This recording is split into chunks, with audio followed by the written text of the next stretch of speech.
Today, I'm excited to introduce the MVAC Master, a comprehensive mechanical ventilation and air conditioning ecosystem designed specifically for mission-critical data centers.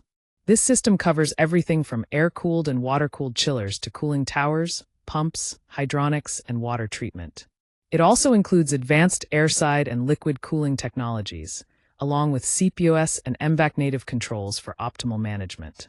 We provide thermal energy storage, ventilation, commissioning, and operations evidence to ensure reliability and efficiency. This master deck consists of 18 detailed modules, planned for release in 2026, giving you a complete solution for all your data center MVAC needs. This master training program is designed to provide a comprehensive, end-to-end learning path for MVAC systems specifically tailored for data centers. Our goal is to cover the entire spectrum, from design and commissioning to operations and evidence collection. The training purpose is to offer a structured curriculum that includes detailed lessons, practical labs, and controlled test packs, synchronizing all key areas such as plant operations, airside systems, hydronics, liquid cooling, controls, and evidence gathering. We're taking the foundational concepts from the basis of design and playbook content and translating them into a practical masterclass format. By the end of this program, you'll be able to explain the full heat removal chain, starting from the IT load all the way through to heat rejection. You'll also learn how to choose appropriate cooling strategies, whether air-cooled, water-cooled, hybrid, or liquid-based, based on risk and scale. Plus, you'll gain the skills to build detailed evidence packages for various tests, including SAT, HLT, IST, as well as comprehensive operation, maintenance, and sustainability documentation. This training is meant for a diverse audience, including owners, operators, MVAC engineers, control integrators, commissioning authorities, vendor teams, and facility operations groups. Consultants, contractors, QA/QC professionals, and sustainability reviewers will also find significant value here. A key design principle we emphasize is that heat must be tracked from its source all the way through to rejection, using more than just room temperature measures. Every operational loop requires thorough data: flow, temperature, pressure, alarms, and trends to ensure accuracy.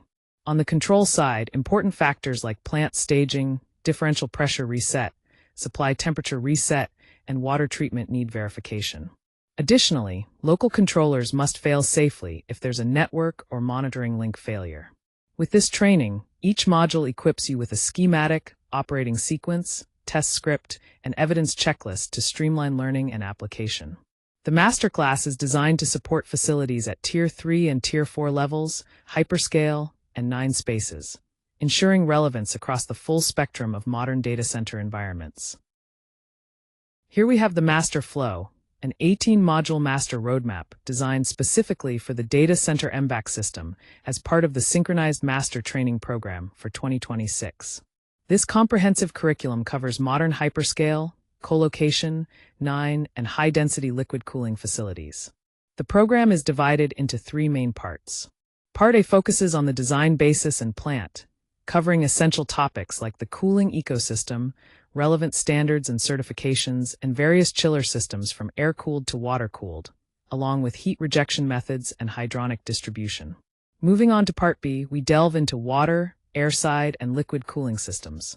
This includes pressurization and degassing processes, water treatment techniques, thermal energy storage, and various airside systems such as CRAH, FWU, CRAC, and advanced liquid cooling methods, including direct-to-chip and immersion cooling. Finally, Part C addresses controls, operations, and evidence, covering MVAC-native controls, optimization using chiller plant systems, sensors and meters, ventilation systems, auxiliary cooling, and detailed commissioning and operations management processes. This ensures a thorough understanding of emergency response and prepares participants for masterclass readiness. This structure ensures that learners gain a deep, integrated understanding of all facets of modern data center cooling infrastructure. This roadmap outlines an 18-module training sequence as part of the Data Center MVAC System Synchronized Master Training Program for 2026. The sequence is thoughtfully designed, starting with core concepts like service intent, climate, redundancy, and heat density to establish a strong foundation. Then it methodically builds on plant architecture, hydronic and airside systems, ensuring learners understand each component in the correct order. The program further integrates advanced topics such as high-density liquid cooling and optimization controls, and it concludes with comprehensive testing, operations, and evidence-based learning. Throughout the modules, participants will develop critical outputs including a cooling basis and protected space matrix, detailed plant and distribution schematics, as well as instrumentation maps and local controller sequences. Additionally, they'll create an evidence index covering site acceptance testing, heat load tests, integrated system tests, and operations and maintenance. Importantly, this sequence is adaptable across multiple scales and architectures, from enterprise and colocation to hyperscale data centers, covering air-cooled, water-cooled, hybrid, and liquid cooling systems. It also addresses Tier 3 concurrent maintainability and Tier 4 fault-tolerant logic, ensuring a comprehensive and scalable learning experience. This structured approach ensures learners gain a deep, practical understanding of MVAC systems in data centers. This slide outlines the system baseline for the MVAC platform, focusing on its scope and asset boundaries. We approach the MVAC system as a comprehensive ecosystem that manages heat removal, water quality, control, and evidence gathering. It starts with heat generation and capture, covering everything from IT racks and high-density nodes to CRAH units and immersion cooling systems. Then, the plant and hydronic systems include various types of chillers, cooling towers, and pumps with advanced variable speed drives for efficiency. Quality and controls are crucial, involving water treatment processes, automatic cleaning, and detailed monitoring through controllers and data logging. Finally, the design basis spans hydraulic and airside design, installation quality, functional and integrated proof testing, and ongoing operations and maintenance evidence to ensure reliability and performance. On this slide, we have our standards, certification, and sustainability reference map, which forms the foundation for the Data Center MVAC System and the Synchronized Master Training Program for 2026. We begin by using the most current adopted editions of standards, local codes, and project criteria as our governing basis. For data center and thermal references, we rely on ASHRAE guidelines, including TC 9.9 thermal guidelines, Datacom resources, and liquid cooling classes, along with weather data from ASHRAE Standard 169. Additionally, standards like ASHRAE 90.4, Guideline 0, and TIA 942 provide reliability and availability contexts. Moving to mechanical and water system references, we base our design on local climate data, such as BMKG weather patterns in Indonesia, including rainfall, temperature, and elevation. Local regulations like SNI 6390:2020 and various ASHRAE standards, plus requirements for manufacturers of key equipment such as chillers and pumps, help ensure compliance. Finally, on certification and sustainability, we track key metrics like uptime tier, LEED certifications, and energy and water usage effectiveness figures, aligning to ISO 50001 and 14001 management standards when adopted to meet both performance and environmental goals. This comprehensive map guides us to deliver systems that are reliable, efficient, and sustainable. Here we focus on the thermal strategy tailored to data center areas and scales. The approach varies based on IT density, availability needs, water strategy, climate, and service model. For hyperscale data centers, we use a high-temperature chilled water operation that improves chiller efficiency. The fan wall architecture delivers air efficiently, and system redundancy ensures IT load protection during maintenance. In the 9 and colocation spaces, water coil CRAH systems with tighter air supply targets enhance cooling precision. We isolate rooms and floors to maintain tenant availability, and metering supports both customer and plant performance metrics. For AI and high-density environments, direct-to-chip or immersion cooling is chosen based on rack density and heat-to-liquid characteristics. The cooling distribution units must ensure flow stability, fluid chemistry, and leak protection, while residual air handling remains crucial. Often, combining warm direct-to-chip loops with cold residual air loops provides the best results. Climate and water conditions significantly influence site selection in Indonesia, where factors like dry bulb, wet bulb, dew point, rainfall, and elevation impact design. We address evaporative limits, humidity control, corrosion, flood risks, and water autonomy to ensure outdoor plant resilience. All of these elements, from IT load profiles and thermal envelopes to water strategies and availability objectives, work together to optimize cooling performance and reliability, with a focus on maintaining high coefficient of performance and meeting key performance indicators. On this slide, we focus on a complete MVAC heat removal architecture and its critical components. The core idea here is that cooling capacity must be carefully traced from the IT and AI heat generation all the way to the final heat rejection, supported by clear evidence. Whether the heat is captured airside or through liquid capture methods like chilled water loops and coolant distribution units, each step needs thorough monitoring.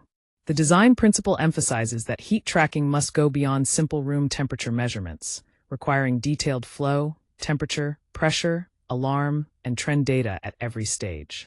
Control principles underscore the importance of verifying plant staging, differential pressure reset, supply temperature reset, and proper water treatment. Moreover, local controllers are designed to fail safely if network communication or external monitoring is lost. Training is equally essential, with every module delivering schematic diagrams, operating sequences, test scripts, and evidence checklists to ensure comprehensive understanding. This master training program is built to support everything from Tier 3 and Tier 4 facilities to hyperscale and internet exchange environments. The architecture map summarizes key elements like the IT load, CRAH and CDU units, chilled water loops, chillers with thermal energy storage, cooling towers or dry coolers, and the chiller plant optimizing system, all integrated with appropriate control and evidence systems. Here we have the full MVAC ecosystem visual reference, which serves as a comprehensive system map for data center MVAC assets, thermal pathways, and automation layers. This map is designed to be the opening visual for the MVAC Masterclass, helping you connect each visible asset directly to its corresponding module and evidence pack. It captures key systems like chillers, towers, pumps, CRAH and FW units, liquid cooling, thermal energy storage, plate heat exchangers, and water treatment, along with control dashboards and operator trend screens. The important rule here is that these visuals provide the core concept, while the detailed lessons expand with project drawings, test scripts, and approved set points for deeper understanding. This integrated approach ensures you see the whole picture before diving into specifics.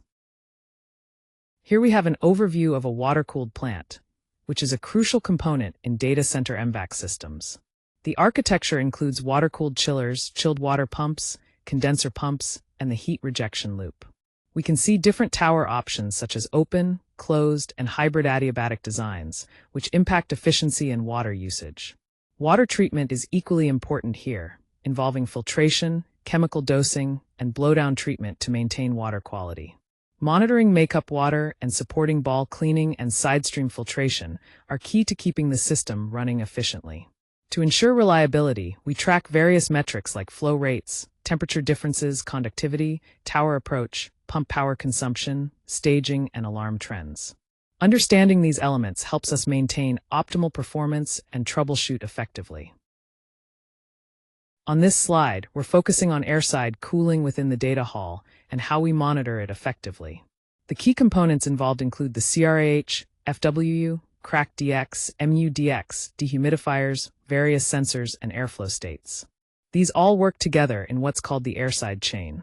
It's crucial that the response of these systems, like the CRAH, FWU, CRAC, MEU, and dehumidifiers, matches the zoning of the data hall.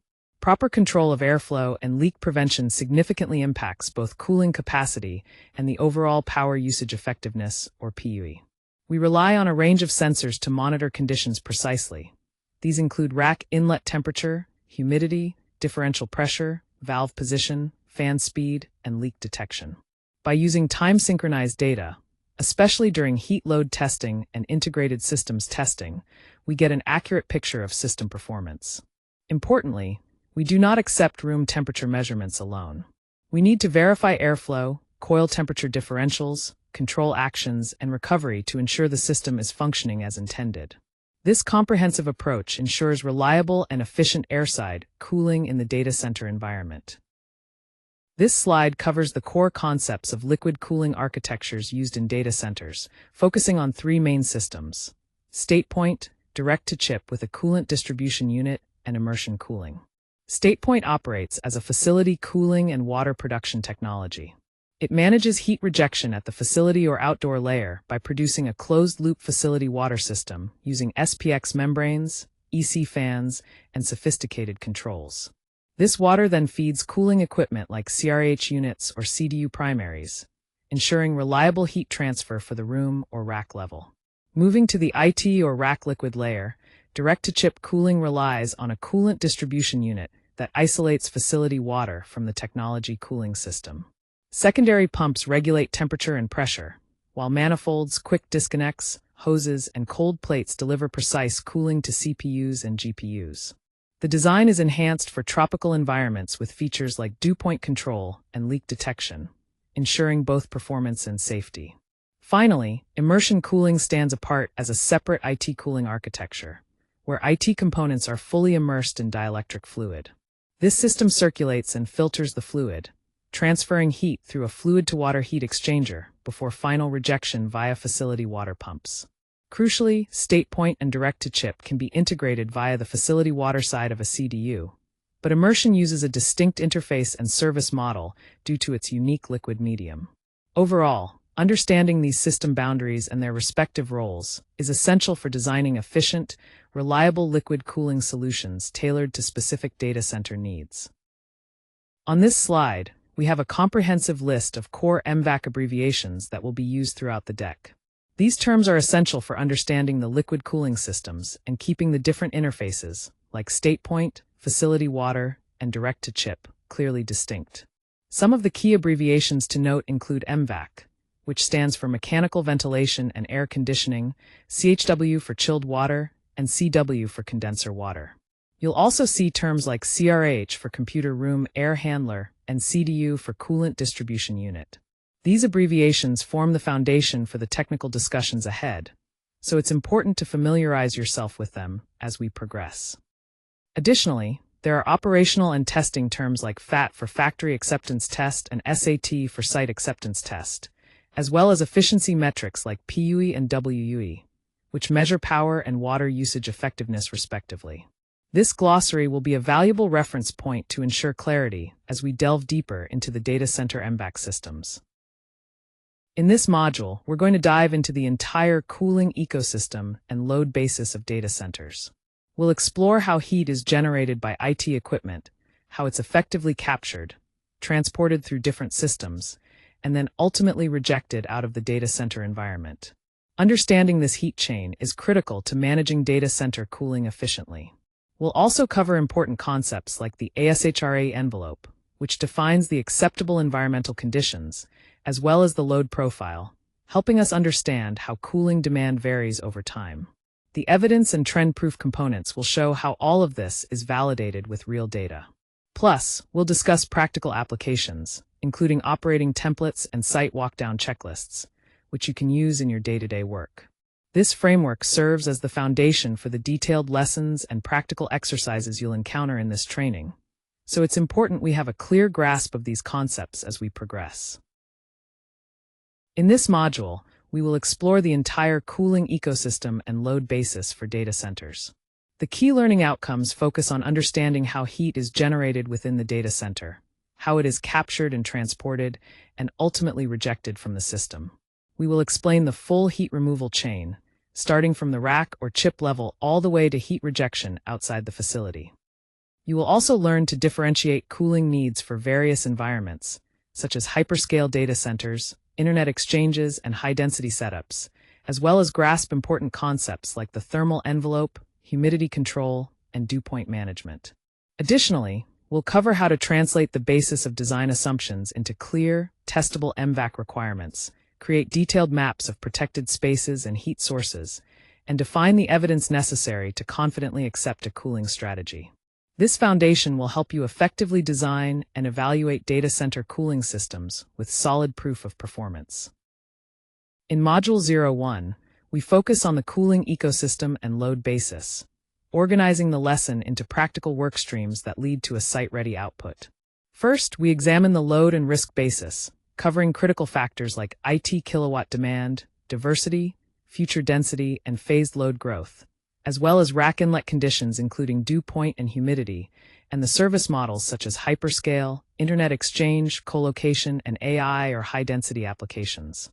Next, we explore the heat removal chain, addressing airside and waterside cooling, liquid cooling interfaces, chilled water and coolant loops, as well as key parameters like temperature, flow, pressure, and energy data that demonstrate system performance. Then we adopt an availability lens, discussing redundancy levels, like N, N+1, 2N, and concepts of concurrent maintainability and fault tolerance, all essential for operating, maintaining, and recovering without impacting the IT load. Finally, the Masterclass output includes tangible deliverables such as a protected space register, load basis worksheet, thermal StatePoint map, monitoring requirements, and a high-level cooling architecture diagram to tie everything together. This comprehensive approach ensures a robust foundation for understanding and managing data center MVAC systems. On this slide, we're diving into the equipment and process architecture of the cooling ecosystem and load basis. Here, we follow the paths of energy, fluid, air, commands, and evidence right from the source all the way to rejection. The schematic clearly defines normal flow, control ownership, failure paths, and the evidence we need to test. Every node in the system has a physical tag, control point, alarm state, trend, and an acceptance criterion. The arrows indicate the normal flow of energy, fluid, and control, and a more detailed lesson will include bypass, isolation, and failure paths. It's crucial to establish system boundaries, ownership, and normal operating modes before startup, so we can understand how a local event escalates to an alarm and prompts operator action. We define automatic sequences, interlocks, fallback states, and manual overrides, while also proving how failures in sensors, controllers, networks, and power sources are handled. A key teaching focus is encouraging learners to identify missing evidence before revealing the acceptance rules. This comprehensive approach ensures we have a clear understanding of IT heat, rack inlet targets, air and liquid capture, chilled water circulation, plant rejection, and CPOS trends, all critical elements for optimizing cooling performance. This module focuses on the cooling ecosystem and load basis as part of the Data Center MVAC System training. The key objective is to produce practical templates and records that will be essential during handover. We collect several types of evidence, including the cooling basis report and load schedule, room environmental criteria with sensor strategies, a high-level heat removal architecture, and trend plans covering temperature, humidity, dew point, flow, differential pressure, and energy. Our test strategy is comprehensive, starting with installation quality and maintainability checks, followed by static tests such as pressure, leak, and sensor calibration. We then move to startup tests, local controls, alarms, and point-to-point verification. Finally, we assess performance, redundancy, failure modes, and integrated recovery to ensure system robustness. Training deliverables include calculation examples, product data, controlled project drawings, thorough test scripts with pass/fail criteria, and operator competency packages such as SOPs, MOPs, and EOPs. All of this is supported by the design basis that integrates approved drawings, installed assets, test records, trend and raw data, and ongoing operations and maintenance audits to ensure continuous performance and reliability. In this module, we focus on the essential standards, governance, and certification frameworks that guide our work. The core reference hierarchy includes local codes, ASHRAE standards, TIA and BICSI guidelines, Uptime Institute's tier certifications, as well as LEED and Green Mark environmental certifications. Each of these plays a critical role in ensuring compliance and achieving performance targets. We look closely at key elements like the basis of design and sequence of operation, which are fundamental to aligning owner requirements with design responses. This structure also incorporates a standards matrix that supports operational controls and test evidence, providing a comprehensive approach to governance. By adhering to this framework, we can effectively integrate detailed lessons, practical exercises, test scripts, operating templates, and site walkdown checklists, ensuring both quality and consistency throughout the process. In this module, we focus on standards, governance, and certification specifically for data center MVAC systems. Our core learning outcomes include building a comprehensive standards and certification matrix for MVAC systems. We'll dive into understanding ASHRAE TC 9.9 environmental criteria along with the 90.4 energy lens, and how to connect Tier 3 and Tier 4 resilience levels to the cooling topology. Additionally, we will cover how to incorporate LEED, green mark, PUE, and WE evidence into mechanical design, ensuring all environmental and efficiency benchmarks are met. We'll also distinguish between AHJ or local code requirements, owner and insurer expectations, and certification mandates. Finally, we'll explore how to translate these standards into clear, testable commissioning requirements, ensuring all systems comply with the defined performance criteria. This comprehensive approach aligns owner requirements, standards matrices, design responses, test evidence, and operations control into a coherent governance framework. In Module 02, we focus on standards, governance, and certification for data center MVAC systems. The goal here is to organize the lesson into practical work streams that produce a site-ready output. We start with the reference hierarchy, where local laws and authority requirements mandate compliance. Industry standards like ASHRAE, AHRI, and ISO play a key role in engineering governance, while the owner's board of directors, service-level agreements, and manufacturer requirements set the final operational set points. Next, we dive into energy and sustainability, highlighting metrics like power usage effectiveness and water usage effectiveness, supported by metering and data logging. We also explore ASHRAE 90.4's energy lens and document plan efficiency, along with water use, chemical management, and heat rejection strategies. Availability and risk management are critical. We cover Tier 3 concurrent maintainability and Tier 4 fault tolerance levels, emphasizing the need to plan for failures in controls, sensors, and networks. Evidence is required to demonstrate capacity, redundancy, and recovery capabilities. Finally, the Masterclass output includes a standards applicability matrix and a compliance register. Lessons learned will inform design reviews, procurement, testing, and handover processes to ensure everything aligns smoothly. This comprehensive approach ensures a well-governed, efficient, and reliable data center MVAC system. This module focuses on standards, governance, and certification for data center MVAC systems. The technical schematic here illustrates the normal flow, control ownership, failure paths, and the evidence that must be tested. Key standards such as ASHRAE TC 9.9 and ASHRAE 90.4, along with TIA/BICSI and Uptime tier classifications, form the governance framework we follow. Each node in the system requires a physical tag and clear designation of control points, alarm states, trends, and acceptance criteria. It's important that arrows in the schematic not only show the normal flow of energy, fluid, or control signals, but also outline bypasses, isolation, and failure paths.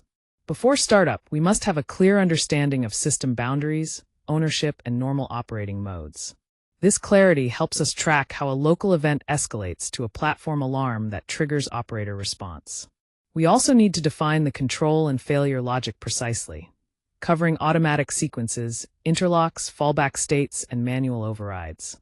Demonstrating the system's behavior under sensor, controller, network, or power failures is essential. During training, learners are encouraged to identify any missing evidence before being shown the acceptance criteria to reinforce understanding. This approach ensures that every component meets rigorous standards for operational reliability and certification compliance. This module focuses on the essential elements of standards, governance, and certification for the Data Center MVAC system within the Synchronized Master Training Program for 2026. Each module needs to produce practical templates and records that will effectively support the handover process. Key evidence to collect includes a comprehensive standards register, detailing sources, editions, applicability, and owners, along with a traceability matrix linking the basis of design to commissioning. We also track energy and sustainability metrics, design review comments, and any approved deviations. Our test strategy is thorough and layered. CXL2A covers installation quality, access, labeling, and maintainability. CXL2B focuses on static checks such as pressure and leak testing, plus sensor calibration.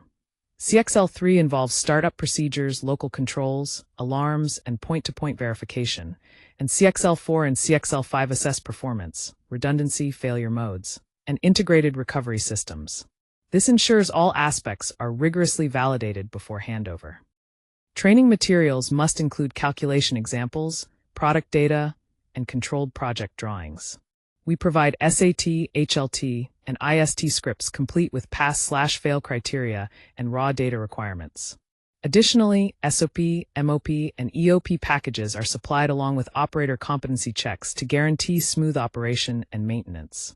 Finally, documentation spans from the design basis and approved drawings through installed assets, test records, trending raw data, and ongoing operations and maintenance audits, aligning with standards such as ESCO, SLA, PUE, WUE, and the BCA Green Mark. This comprehensive approach ensures our systems meet stringent quality and sustainability requirements while supporting a seamless transition during handover. In this module, we'll focus on air-cooled chiller systems, covering essential topics such as plant strategy, free cooling options, and low-water design approaches. We'll also discuss the commissioning process to ensure systems operate efficiently.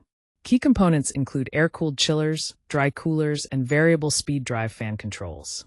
Additionally, we'll explore critical elements like chilled water pumps, headers, and load coils, which all work together to optimize performance. This module offers a comprehensive framework with lessons, practical exercises, test scripts, and site walkdown checklists to support your understanding and hands-on application. Throughout, you'll encounter important terms like CPOS, which stands for Chiller Plant Optimizing System, and concepts around water temperatures that are critical for plant efficiency. In this module, we'll dive into air-cooled chiller systems, focusing on their architecture and practical applications in Data Center MVAC systems. You'll learn how to evaluate the key limitations of air-cooled chillers, including dry bulb temperature sensitivity, noise factors, and the risks associated with electrical restarts. We'll also cover essential pump requirements like isolation, bypass, and minimum flow to ensure optimal system performance. Additionally, we'll explore low water use designs and their maintainability benefits, as well as how to test chiller staging, failure modes, restart procedures, and load recovery. Finally, we'll discuss how to build strong acceptance evidence for system capacity and control strategies, incorporating trends in chiller plant optimizing systems. This comprehensive approach will give you a solid understanding of air-cooled chiller plant strategies and commissioning best practices.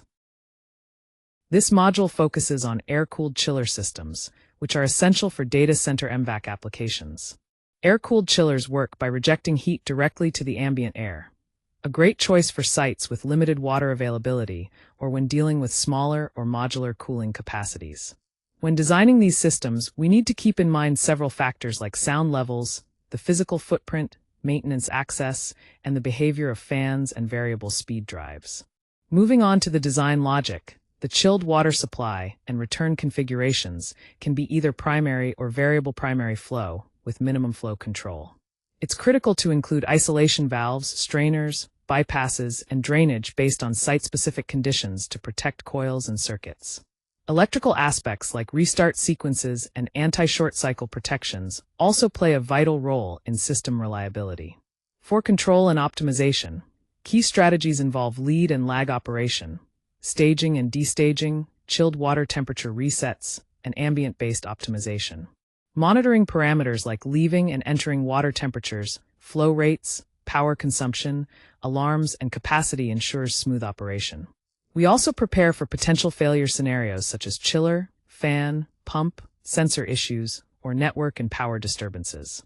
Finally, the Masterclass output includes developing a comprehensive air-cooled plant schematic and equipment schedule, a site acceptance test script covering staging, alarms, restart, and redundancy, and a checklist focused on noise, access, and maintainability to ensure practical, site-ready results.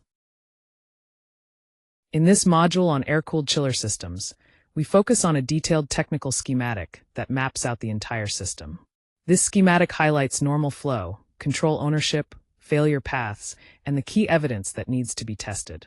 Each component, from air-cooled chillers and VSD fan control to chilled water pumps and load coils, is tagged with control points, alarm states, trends, and acceptance criteria, ensuring comprehensive monitoring. Arrows indicate the normal flow of energy, fluid, and control signals, while the detailed lesson will cover bypasses, isolation, and potential failure scenarios.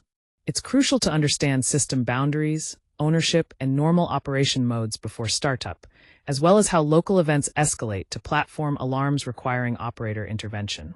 Additionally, we define automatic sequences, interlocks, fallback states, and manual overrides, and test behavior under sensor, controller, network, and power failures.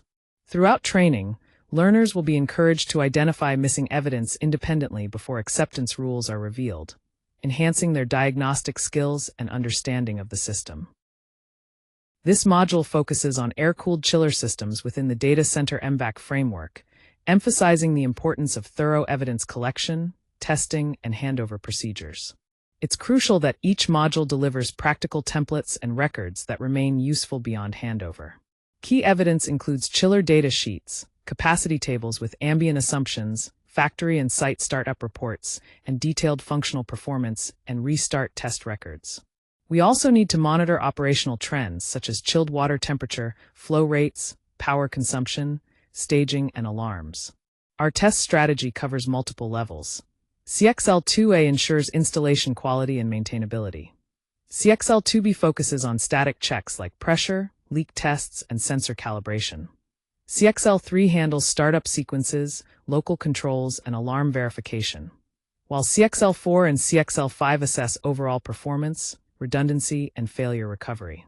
Training deliverables require providing calculation examples, product data, controlled project drawings, and comprehensive test scripts including pass/fail criteria and raw data needs. Additionally, standard operating procedures and competency checks for operators are essential.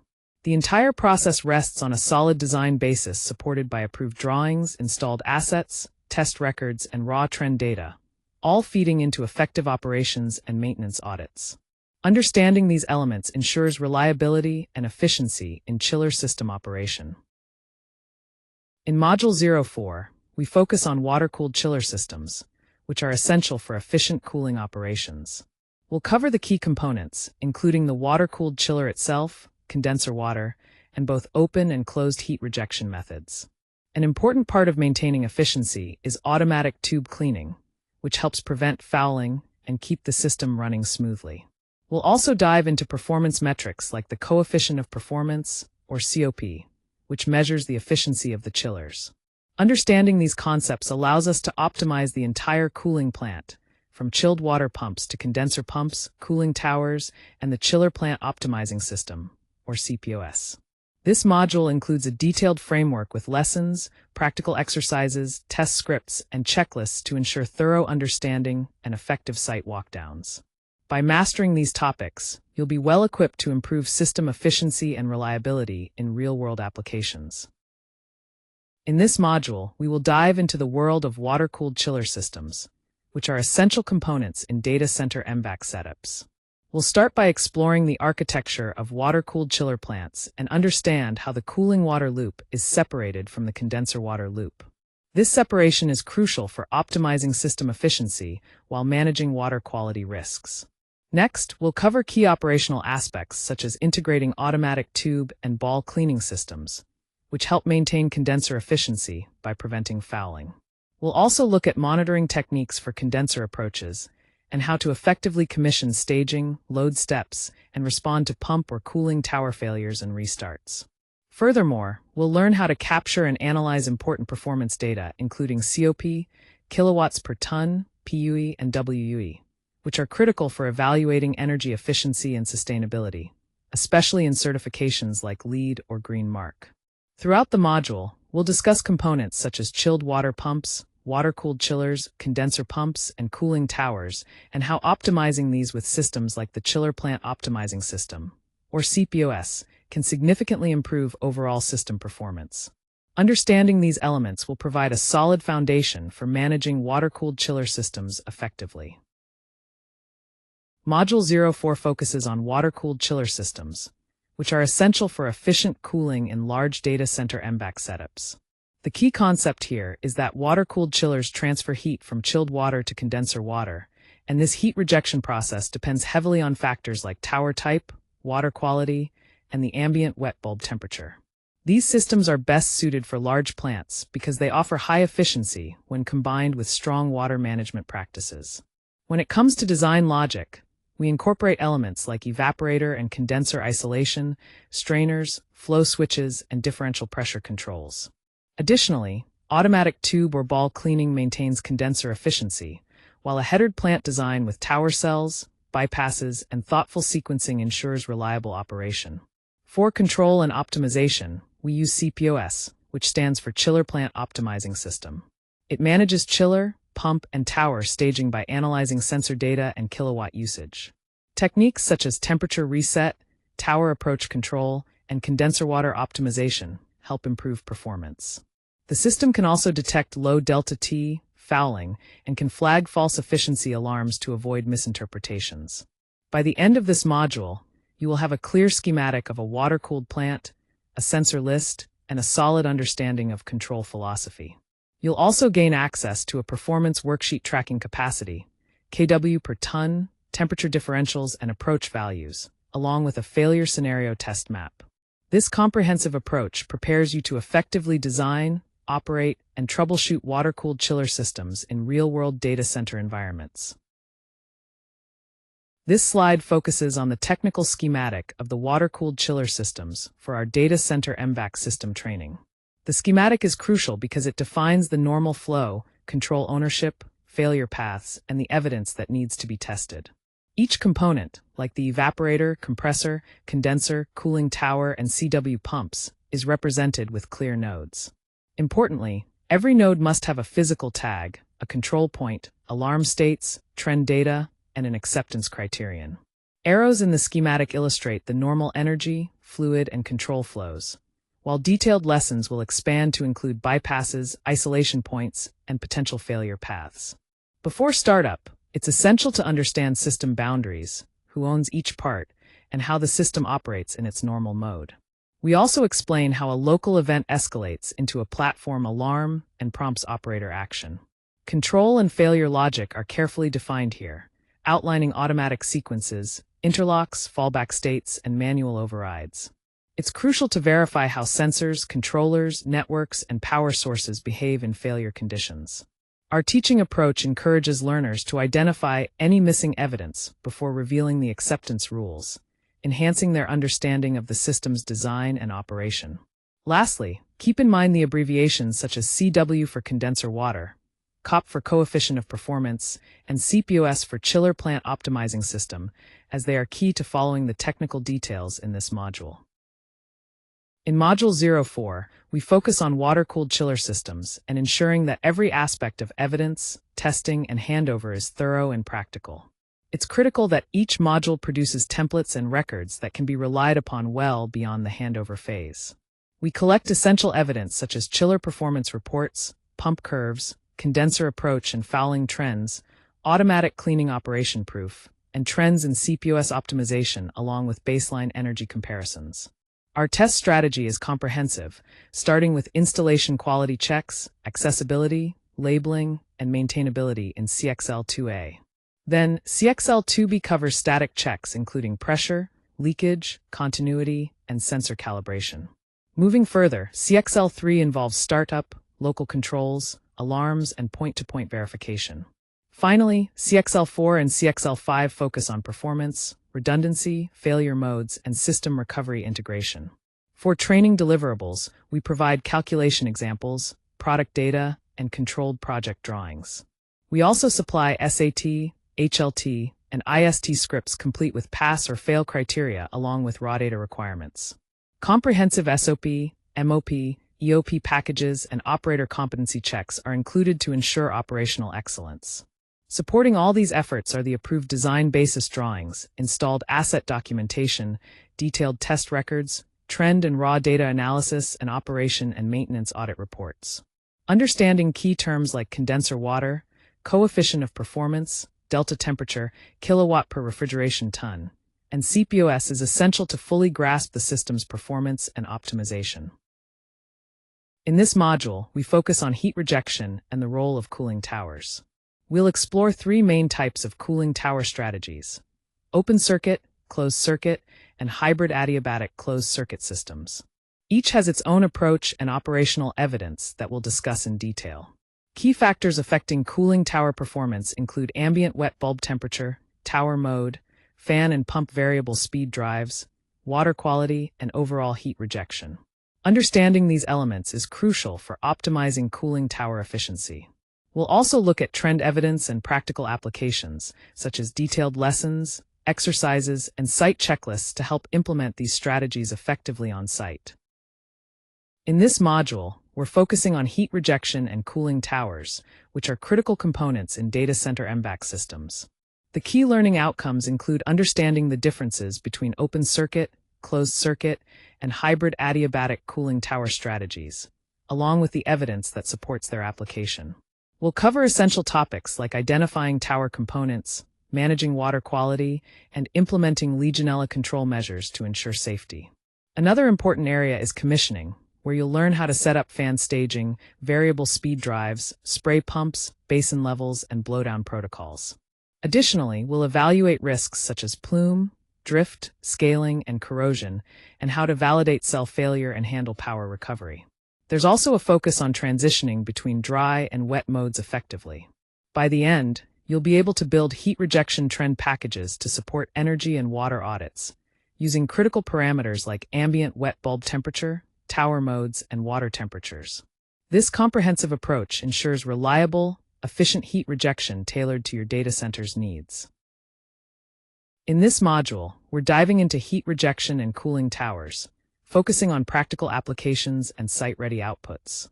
We'll first explore the open-circuit cooling tower, which offers the best heat rejection through direct evaporative contact, but it also exposes the system to higher water quality risks. Next, we'll look at closed-circuit towers, which use a closed coil heat exchanger to minimize process fluid contamination, although spray water management is still necessary. Then, we cover hybrid adiabatic towers that operate in dry, wet, or adiabatic modes and optimize water use by engaging it only when needed for enhanced heat rejection.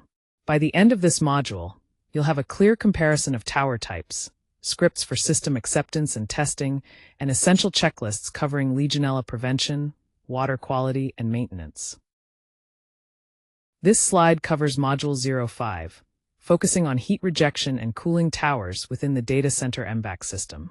Here, we examine a technical schematic that outlines normal flow, control ownership, failure paths, and the evidence that must be tested. The types of cooling towers discussed include open towers, closed towers, and hybrid adiabatic systems, along with components like fan or spray variable speed drives, conductivity controls, and basin monitoring. Every node in this system requires a physical tag, control point, alarm state, trend monitoring, and acceptance criteria to ensure proper operation. Arrows in the schematic indicate the normal flow of energy, fluids, and controls, while a detailed lesson would also cover bypass routes, isolation points, and possible failure paths. It's crucial to clearly define system boundaries, ownership, and normal operating modes before startup, showing how local events escalate to platform alarms that trigger operator action. Control and failure logic must define automatic sequences, interlocks, fallback states, and manual overrides, while also proving the behavior of sensors, controllers, networks, and power sources under failure conditions. Finally, the teaching approach encourages learners to identify any missing evidence before revealing acceptance rules, reinforcing a deep understanding of system integrity and reliability.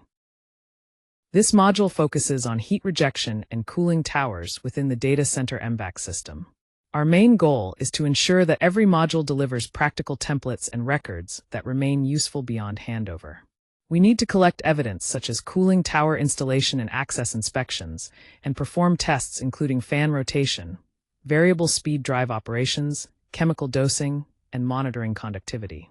It's essential to track approach temperature, fan speed, and ambient dry and wet bulb trends, as well as document any cell failure and recovery scenarios. Our test strategy is divided into clearly defined levels. Installation quality, access, labeling, and maintainability are covered in CXL-2A. CXL-2B focuses on static checks, pressure and leak tests, continuity, and sensor calibration. Startup procedures, local controls, alarms, and point-to-point verification are addressed in CXL-3, while CXL-4 and CXL-5 evaluate system performance, redundancy, failure modes, and integrated recovery processes. Training deliverables will include calculation examples, product data, and controlled project drawings. We will also provide SAT, HLT, and IST scripts complete with pass or fail criteria and raw data requirements. Additionally, operators will receive SOP, MOP, and EOP packages, alongside competency checks to ensure full understanding. The overall design basis includes approved drawings, installed assets, test records, trend and raw data, as well as operation and maintenance and audit documentation.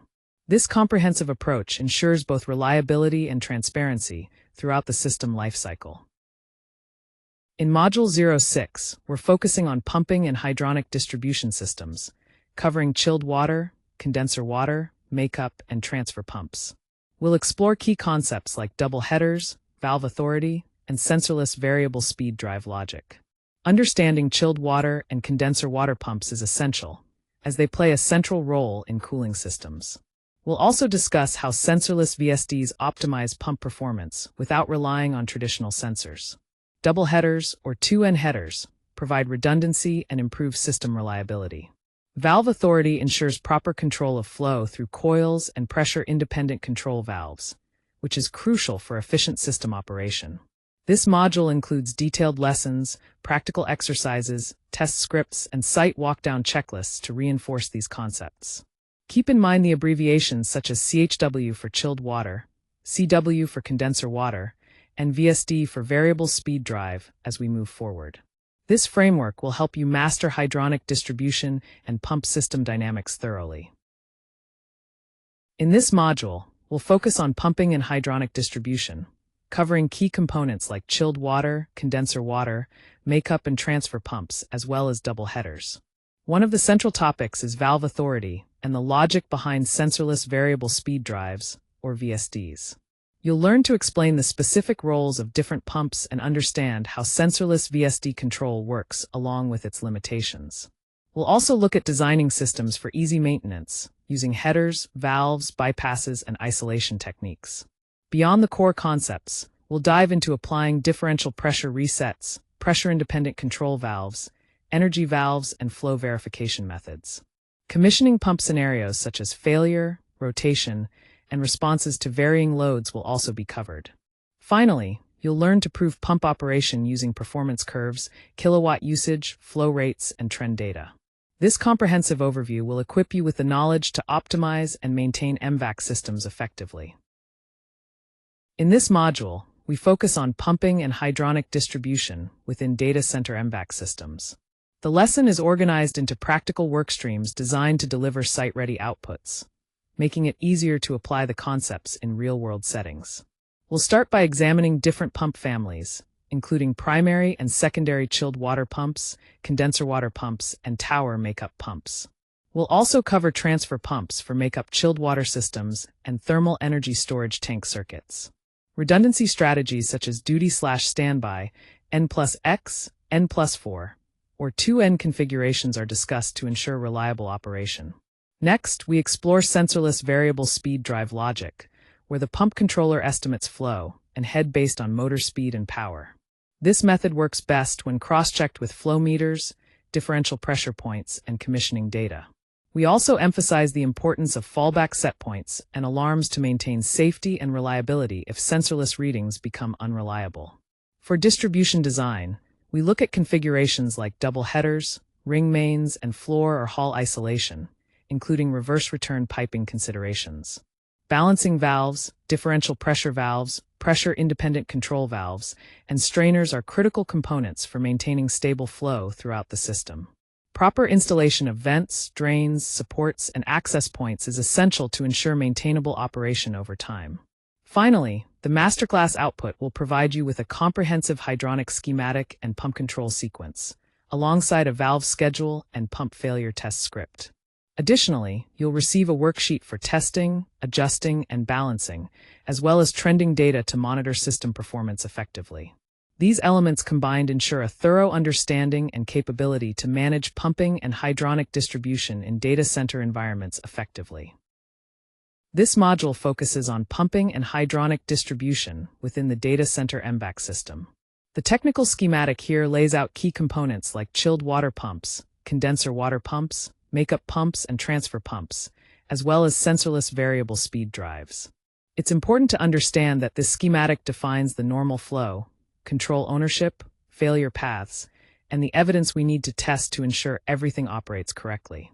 Each node in the system requires a physical tag, a control point, an alarm state, trend data, and an acceptance criterion, which helps us track and verify system performance. Before startup, we need clarity on system boundaries, ownership, and the normal operating mode. This clarity shows us how a local event can escalate into a platform alarm and guide operator response. We also define the control and failure logic by establishing automatic sequences, interlocks, fallback states, and manual overrides. Proving how sensors, controllers, networks, and power sources behave in failure scenarios is crucial for reliability. Finally, the teaching focus emphasizes engaging learners by asking them to identify any missing evidence before revealing the acceptance rules. This approach deepens understanding and ensures thorough validation of system functionality. In Module 06, we focus on pumping and hydronic distribution within the Data Center MVAC system. A crucial part of this module is ensuring that all evidence and testing documentation is practical and durable enough to support a smooth handover process. The key evidence we need to collect includes pump curves, VSD settings, and integrated sensorless reports, along with tab reports and final valve indexes. We also document pump duty and standby rotations, failure tests, and monitor trends like speed, power consumption, head, flow, differential pressure, and alarms. Our testing strategy is layered and thorough. Starting with CXL2A, we check installation quality, access, labeling, and maintainability. Then CXL2B covers static checks like pressure, leak, continuity, and sensor calibration. CXL3 focuses on startup procedures, local controls, alarms, and point-to-point verification. Finally, CXL4 and CXL5 assess performance, redundancy, failure modes, and integrated recovery capabilities. For training deliverables, we provide calculation examples, product data, and project-controlled drawings. We also supply SAT, HLT, and IST scripts complete with pass/fail criteria and raw data requirements, plus SOP, MOP, and EOP packages alongside operator competency checks.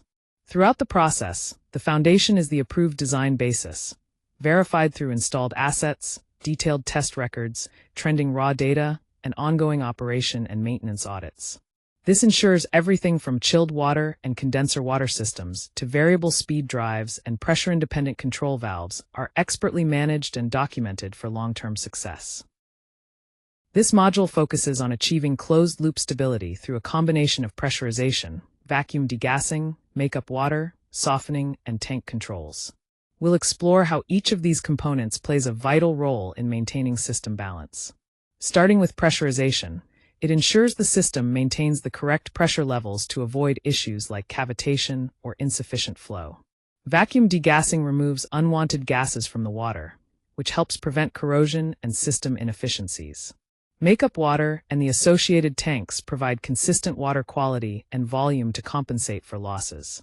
Softening treatment protects the system from scaling and mineral buildup.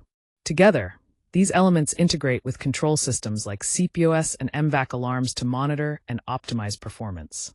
This framework sets the foundation for detailed lessons, practical exercises, and operational checklists you will use throughout the training. In this module, we will focus on pressurization, degassing, and tanks within the Data Center MVAC system. The core learning outcomes include understanding pressure stability requirements in closed chilled water systems and the roles of automatic makeup, expansion vessels, and degassing functions. We'll also cover how to integrate FRP or concrete and glass-lined makeup tanks with their controls. Beyond that, you'll learn to apply softener or reverse osmosis treatment to maintain chiller water quality, commission pressure set points along with low and high alarms, and manage auto refill functions. Finally, we will demonstrate how to prove Modbus and BICSI integration to the CPOS or local controls where applicable.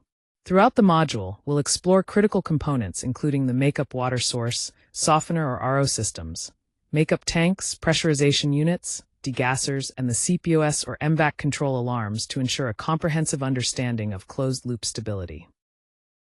In this module, we'll focus on pressurization, degassing, and tanks within the Data Center MVAC system. Pressurization is key to maintaining stable hydronic pressure and preventing nuisance trips. Degassing plays an important role by removing free air, microbubbles, and dissolved gases from the system.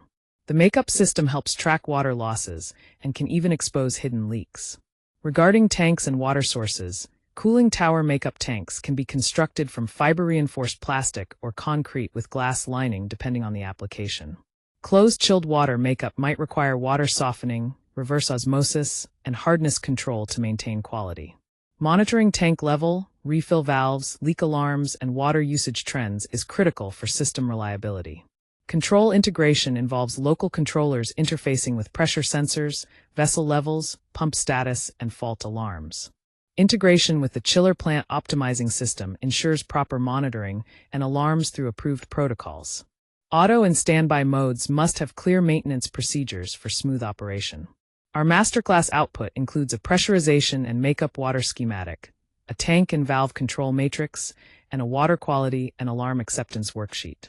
These tools will prepare you for practical, site-ready implementation.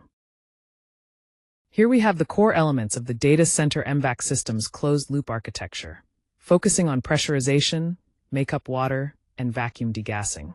The system ensures precision pressure maintenance within plus or minus 2 bar, which is critical for stable operation. It uses 2 pumps arranged in a duty and standby configuration to maintain continuous pressurization. A motorized spill valve manages high-pressure conditions by diverting flow back to the expansion vessel. The primary expansion vessel and system pressure transmitters provide real-time monitoring, integrated with the building management system through Ethernet and RS-485.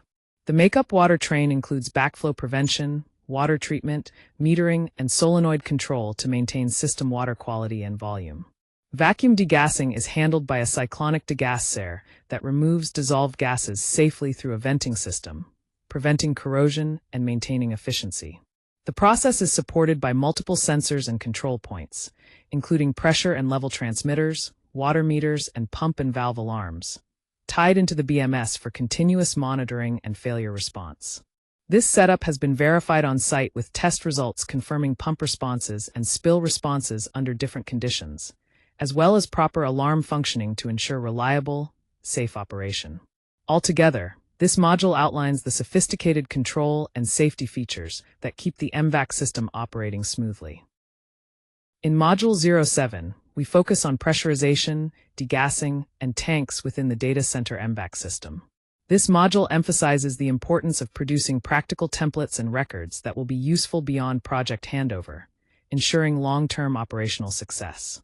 We need to collect thorough evidence including tank level sensor and refill valve tests, pressure set point verification, vessel precharge, pump duty and standby tests, degassing functional tests, and water quality reports.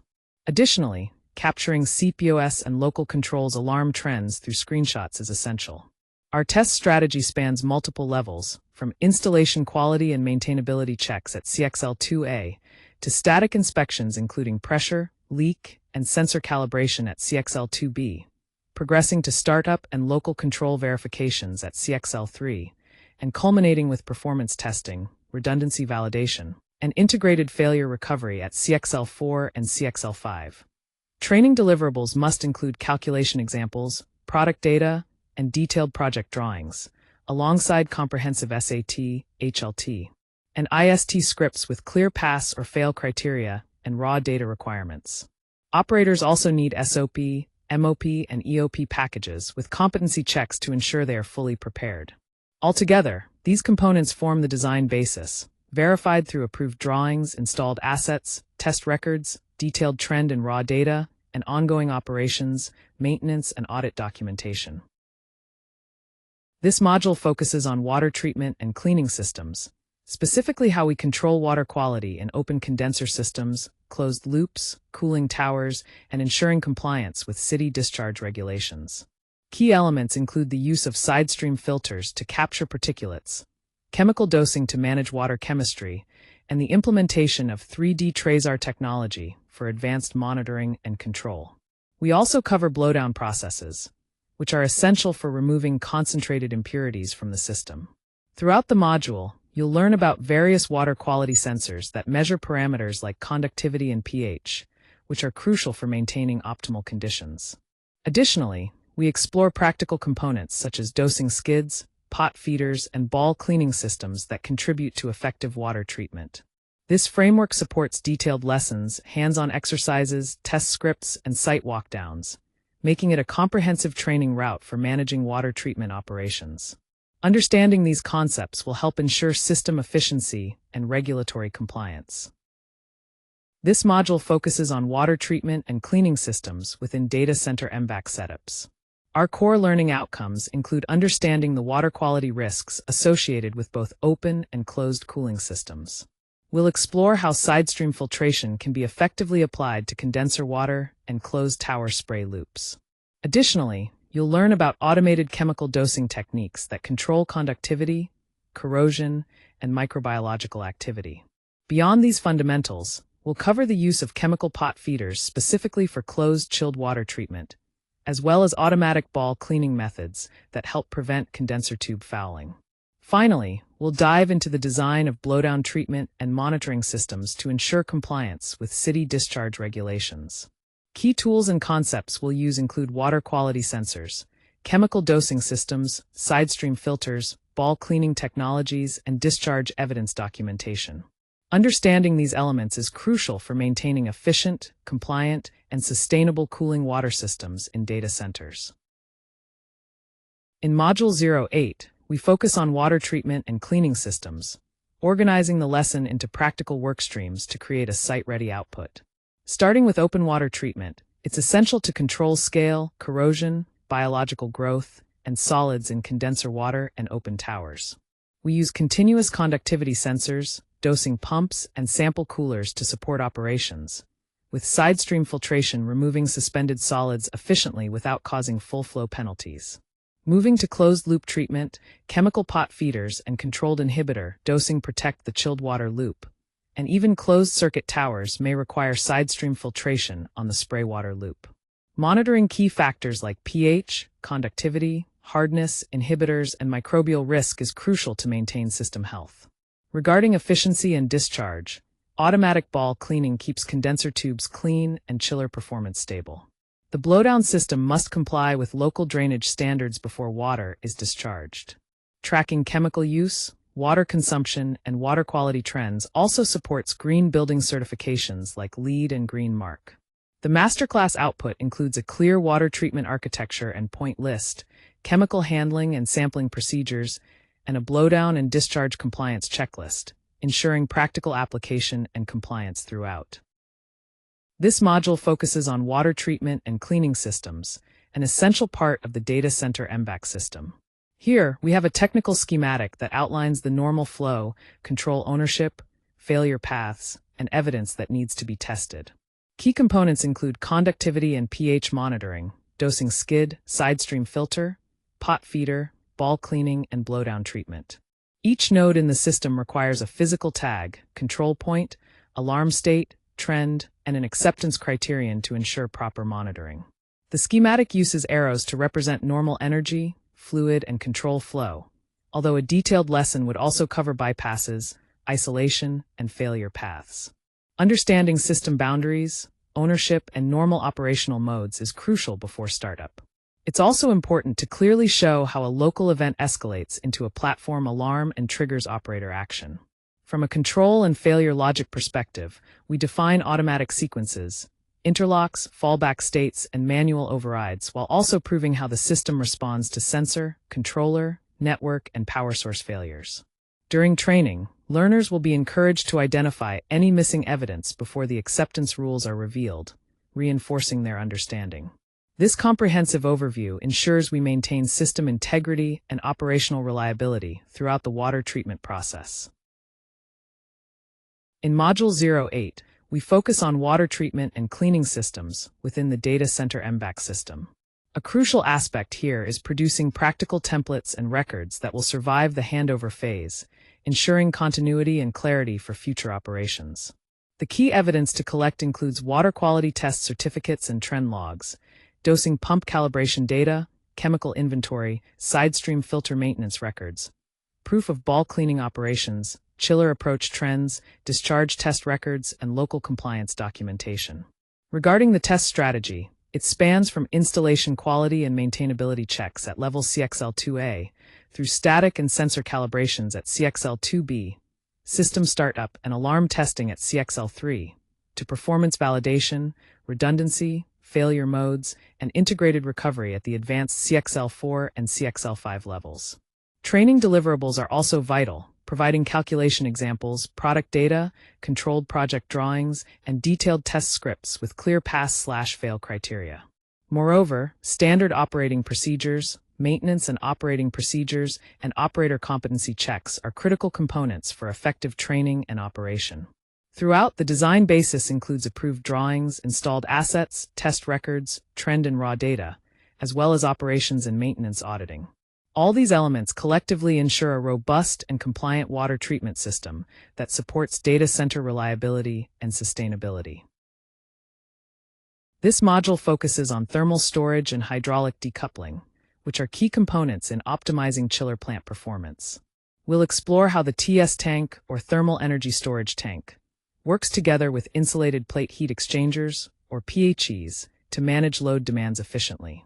Hydraulic decoupling allows us to separate different parts of the system hydraulically, which improves control and stability. Transfer pumps equipped with sensorless variable speed drives adapt to varying conditions, helping to maintain energy efficiency without constant manual adjustments. Throughout this module, we'll use this framework to guide detailed lessons, practical exercises, and real-world applications like test scripts and site walkdown checklists, ensuring a comprehensive understanding. Just keep in mind the key terms. TS stands for thermal energy storage, PHE is plate heat exchanger, and VSD means variable speed drive. This knowledge is fundamental for achieving effective peak shaving and overall system optimization. In Module 09, we focus on thermal storage and hydraulic decoupling in the context of a data center MVAC system. The key learning outcomes include understanding the role of the thermal energy storage, or TS tank, which is crucial for ride-through capabilities, peak shaving, and overall system resilience. We'll dive into how stratification works within the tank, the processes of charging and discharging, and the different control modes involved. Another important aspect is integrating TS pumps with sensorless variable speed drives, or VSDs, ensuring clear hydraulic isolation. Beyond that, we learn how insulated plate heat exchangers play a vital role in decoupling or transferring heat between different loops. The module also covers commissioning the charge and discharge sequences, along with tank sensor and valve management. Finally, capturing thermal energy data is emphasized for enhancing efficiency and maintaining business continuity. Throughout, we'll refer to components like the chiller plant, charge and discharge pumps, the TS tank itself, and plate heat exchangers, all working together to support a critical load with optimized temperature control. In this module, we focus on thermal storage and hydraulic decoupling within data center MVAC systems. Thermal energy storage, or TS, plays a critical role in managing system resilience and efficiency. It serves as a thermal buffer during chiller failures or restarts, helps with peak energy management and staged expansion, and supports maintenance when plant output is temporarily reduced.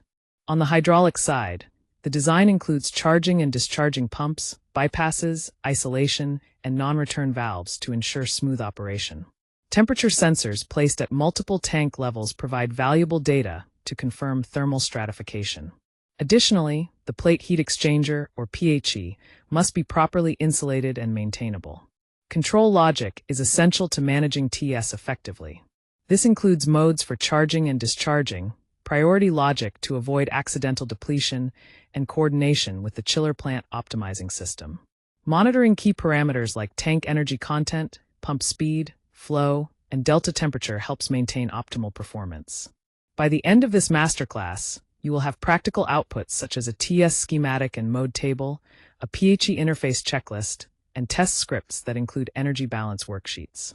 This organized approach ensures the lesson is both practical and ready for deployment on site. On this slide, we focus on Module 09, which covers thermal storage and hydraulic decoupling in the data center MVAC system. The technical schematic here lays out key details such as normal flow patterns, control ownership, failure paths, and the evidence that needs to be tested to ensure system reliability. It's important to understand components like the chiller charge, TS tank, discharge pumps, plate heat exchanger, chilled water header, and critical load, as each node requires a physical tag, control point, alarm state, trend, and acceptance criteria. Before starting up the system, we must clearly define system boundaries, ownership, and normal operational modes, so that any local event is promptly reflected as a platform alarm leading to appropriate operator action. In terms of control and failure logic, the automatic sequence, interlocks, fallback states, and manual overrides should be well defined, including proofs for sensor, controller, network, and power source failure behavior. A key teaching approach here is to challenge learners to identify any missing evidence prior to revealing the acceptance rules. This method ensures thorough understanding and readiness. Remember, TS stands for Thermal Energy Storage. PHE is Plate Heat Exchanger, and other acronyms like VSD and CPOS relate to specific system controls. This comprehensive overview is critical to mastering thermal storage and hydraulic decoupling in data center cooling systems. In this module, we focus on thermal storage and hydraulic decoupling within data center MVAC systems. A key aspect is ensuring every module produces practical templates and detailed records that will remain useful through handover. The evidence we need to collect includes tank level and temperature trends, stratification data, charge and discharge mode tests along with valve state records, and performance metrics of plate heat exchangers such as pressure drop and insulation integrity. Additionally, energy balance and recovery time data are crucial. Our testing strategy is designed to cover all phases, from installation quality, access, and labeling checks in CXL2A through static checks like pressure, leak tests, and sensor calibration in CXL2B, to startup procedures, local controls, alarms, and point-to-point verifications in CXL3. Finally, we assess performance, redundancy, failure modes, and integrated recovery in CXL4 and CXL5. For training deliverables, we provide calculation examples, product data, and controlled project drawings, along with SAT, HLT, and IST test scripts complete with pass/fail criteria and raw data requirements. Standard operating procedures, maintenance, and emergency operation packages are included, along with operator competency checks to ensure smooth, ongoing management. This comprehensive approach guarantees that design basis, approved drawings, installed assets, test records, trends, and operational audits all align effectively to support system reliability and efficiency. In this module, we'll focus on data hall airside cooling, which is essential for maintaining optimal conditions in data centers. We'll cover key components like the computer room air handler, or CRAH, fan wall units, or FWUs, and computer room air conditioners with direct expansion systems, known as CRAH-DX.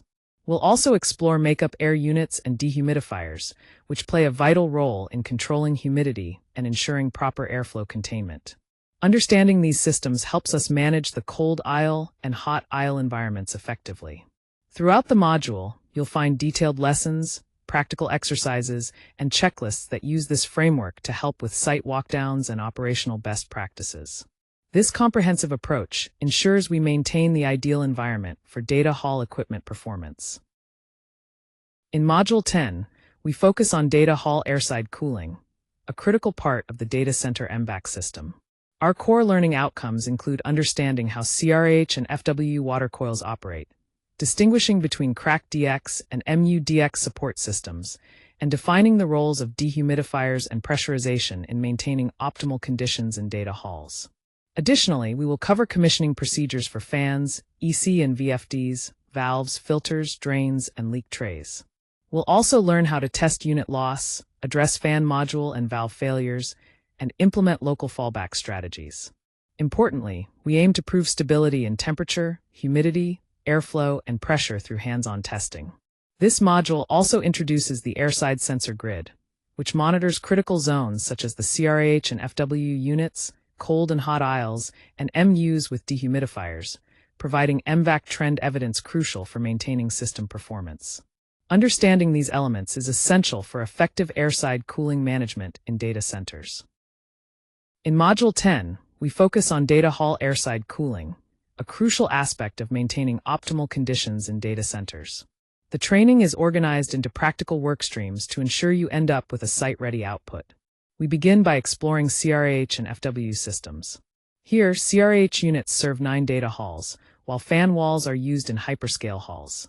Key components include water coils, energy valves, EC and VFD fans, filters, and critical condensate and leak detection features. You'll also learn about group control, local fallback options, and unit replacement modes to maintain reliability. Next, we cover DX and makeup air systems. Direct expansion CRAC units handle localized or room cooling, while makeup air units manage data hall pressurization and humidity. Dehumidifiers are vital for controlling dew point, especially in humid climates or when leaks occur. Airflow management is another essential topic. We'll delve into cold aisle and hot aisle containment, the use of raised floors, ceiling returns, and pressure controls. Monitoring with rack inlet sensors, differential pressure sensors, along with smoke and visual surveys, helps ensure airflow balance. Proving airflow and thermal stability under heat load is key to reliable operation. By the end of this masterclass, you'll produce an Airside unit matrix and zone map, a HLT airflow and sensor grid plan, and a detailed unit failure and recovery script. These outputs will prepare you for effective real-world data center airside cooling management. In this module, we're focusing on data hall airside cooling within the Data Center MVAC system. The technical schematic here is crucial because it defines normal flow, control ownership, failure paths, and the evidence that needs to be tested. You'll see components like the CRAH water coil, FW water coil, CRAH DX, MU DX, and the dehumidifier, all monitored by data hall sensors. Each control node must have a physical tag, control point, alarm state, trend, and acceptance criteria clearly defined. Understanding system boundaries, ownership, and normal operating modes is essential before startup. We also explore how local events escalate to platform alarms and operator actions. The control and failure logic section details automatic sequences, interlocks, fallback states, and manual overrides while proving sensor, controller, network, and power source failure behaviors.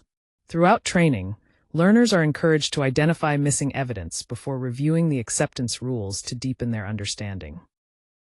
This module focuses on data hall airside cooling within the Data Center MVAC system, specifically emphasizing evidence, testing, and handover. Each module must produce practical templates and records that ensure a smooth handover to operations. The key evidence to collect includes unit startup reports, fan and valve tests, filter and coil inspections, airflow surveys, tab reports, and room pressure data. We also track critical HLT trends such as rack inlet temperatures, return air conditions, humidity, and dew point. Local alarm routing, control functionality, and unit loss tests are essential components as well. Our test strategy is structured into levels, starting with installation quality, access, labels, and maintainability checks at CXL2A. Then CXL2B covers static checks like pressure, leak, continuity, and sensor calibration. CXL3 focuses on startup procedures, local controls, alarms, and point-to-point verification. Finally, CXL4 and CXL5 validate performance, redundancy, failure modes, and integrated recovery protocols. For training deliverables, we provide calculation examples, product data, and controlled project drawings. Additionally, SAT, HLT, and IST scripts come with clear pass/fail criteria and raw data requirements. We include SOP, MOP, and EOP packages alongside operator competency checks to ensure readiness. The design basis is supported by approved drawings, installed assets, test records, trend and raw data, and ongoing operation and maintenance audits.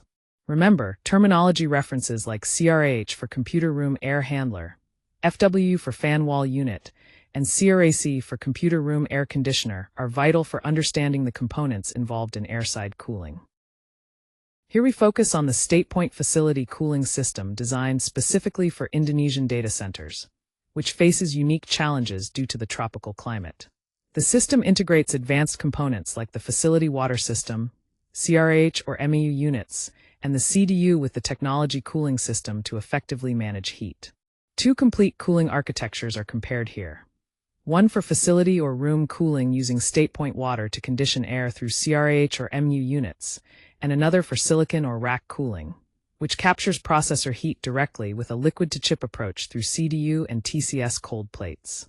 We carefully select cold and warm water supply levels, employ residual air strategies, and ensure mechanical support and redundancy in the design. Controls, water quality management, leak response protocols, and commissioning evidence are all developed to maintain reliable operation in these tropical environments, ensuring resilience and optimal performance for the data center's cooling infrastructure. This slide covers the design basis for the StatePoint facility cooling and direct-to-chip systems in a tropical Indonesian environment. The key factor here is the year-round warm conditions combined with high wet bulb temperatures and dew points, which significantly influence how we select equipment and plan our operating strategy. Because of the tropical climate, we use city and elevation-specific data from BMKG and ASHRAE to model the plant's performance over the full year using 8,760-hour simulations, along with vendor performance curves. High humidity limits evaporative cooling efficiency, and the heavy rainfall, corrosion risks, and flood exposure demand careful outdoor plant design. For the cooling system, dry recovery hours are limited, so mixed and full evaporative modes are often necessary to meet the annual cooling load. Also, verifying the facility water system temperatures against site conditions is crucial to ensure effective operation. Direct-to-chip cooling maintains supply temperature above the dew point plus a safety margin to prevent condensation, using warm water loops and dehumidification to manage air moisture. The overall design process integrates site weather and water data, equipment performance, failure tolerances, and rigorous testing plans to ensure reliability. This comprehensive approach, backed by climate data and manufacturer specs, ensures the cooling system is optimized for Indonesia's challenging tropical environment. On this slide, we focus on the integrated cooling system design for a data center in Indonesia, combining StatePoint facility cooling with direct-to-chip, or DDC technology. The key idea here is that StatePoint and DDC target different layers within the thermal management chain, working together to optimize cooling efficiency. StatePoint handles the entire room air environment, supporting standard air-cooled IT equipment, while direct-to-chip cooling zeroes in on the CPUs, GPUs, and other heat-generating components using cold plates and specialized manifolds. This layered approach allows the system to address the unique cooling demands of each component effectively. We also consider system boundaries that include both facility-level water production and the chip-level heat capture, ensuring a holistic solution. On the engineering side, StatePoint works with CRAH units and facility water systems, while DDC involves CDU units and technology cooling loops that are isolated but integrated to maintain clean cooling circuits. Site climate conditions like dry bulb and wet bulb temperatures are factored into the selection of heat rejection plants, which may include towers, hybrid coolers, or chillers, all tailored to Indonesia's environmental requirements. Integration is optimized by supplying the CDU loop through the StatePoint system, often using separate temperature levels to manage different cooling needs efficiently. Finally, this design aligns with established standards and references, ensuring resilience and adaptability through climate, water, and humidity considerations. This comprehensive design strategy enhances both performance and sustainability in data center cooling. Here we have the StatePoint facility cooling system, focusing on the membrane-based indirect evaporative cooling process used here in Indonesia. The key principle involves water evaporating through a hydrophobic, vapor-permeable membrane, which removes latent heat and cools the closed-loop facility water stream.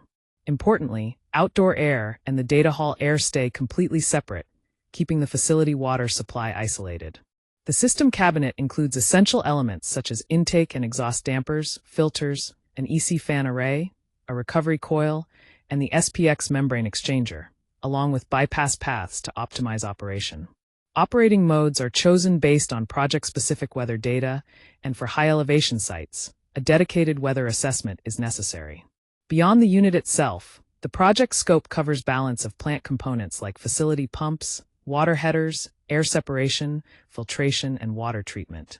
It also includes cooling units like CRAHs and FWUs, air quality controls, and redundancy measures based on comprehensive modeling to meet service-level agreements and ensure water autonomy. Additional considerations include coastal corrosion protection, drainage, and weatherproofing electrical systems.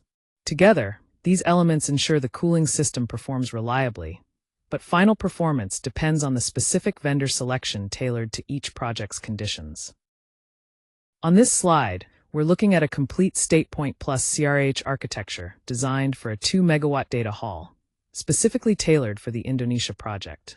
The design assumes a 2.0 megawatt IT load with a 10% thermal margin and N+1 redundancy for major equipment to ensure reliability.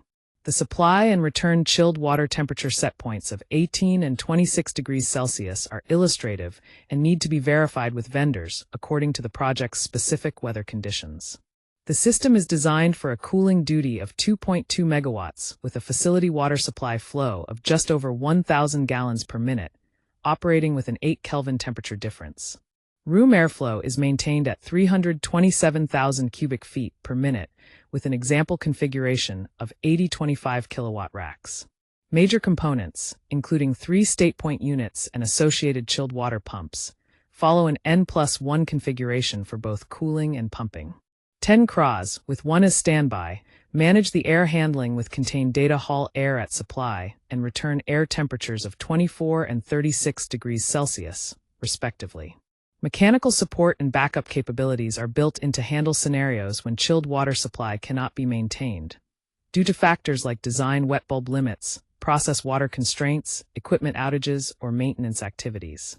Control and acceptance StatePoints monitor a wide range of parameters, including ambient dry and wet bulb temperatures, rainfall, water availability, flow, pressure, thermal load, and more. This ensures the system operates within set parameters and alarms trigger when necessary. Equipment scheduling includes 3 StatePoint trains, each delivering about 1.1 megawatts, 3 chilled water pumps at approximately 520 gallons per minute, and 10 CRAHs, each rated for 250 kilowatts. There is also consideration for process water storage and treatment, backed by a detailed backup study for full capacity. Finally, the thermal duty is governed by the fundamental heat transfer equation, Q equals mass flow times specific heat times delta T. Project-specific weather and water conditions will dictate final system selection, operating hours, mechanical support capacity, water usage, and corrosion protection strategies. This training is based on a 2.0 megawatt IT load with a 10% margin and N+1 equipment, but detailed vendor data and local climate must still be applied for ultimate design decisions. This slide covers the StatePoint facility cooling system and its mechanical support strategy tailored for tropical Indonesian sites. The system operates in 4 key modes based on climate and water availability. First is the dry recovery mode, where the recovery coil rejects heat without SPX wetting, ideal during dry, cool periods like nighttime or higher elevations. Then comes the mixed or water-optimized mode, combining partial SPX wetting and coil operation, carefully balancing water use, airflow, and fan energy to maintain the required chilled water supply temperature. Next is the full evaporative mode, which uses maximum SPX wetting and airflow for peak cooling during the hottest, most humid conditions. Finally, mechanical support mode kicks in as a backup to maintain chilled water supply when wet bulb temperatures peak or when water or maintenance issues arise, with plant supervisors managing this transition. For mechanical support options, there's the climate-led plant, which relies heavily on favorable conditions and water availability to meet performance requirements, offering the lowest initial cost but higher dependency risk. The N+1 trim chiller provides a balanced approach by covering peak conditions while StatePoint handles base load, often optimizing lifecycle cost when compression assistance is only occasionally needed.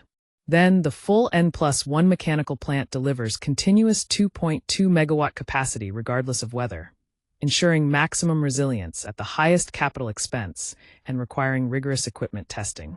Overall, the goal is to maintain chilled water supply temperature efficiently, minimizing combined water, fan, and compressor costs, while ensuring redundancy, autonomy, and precise local control.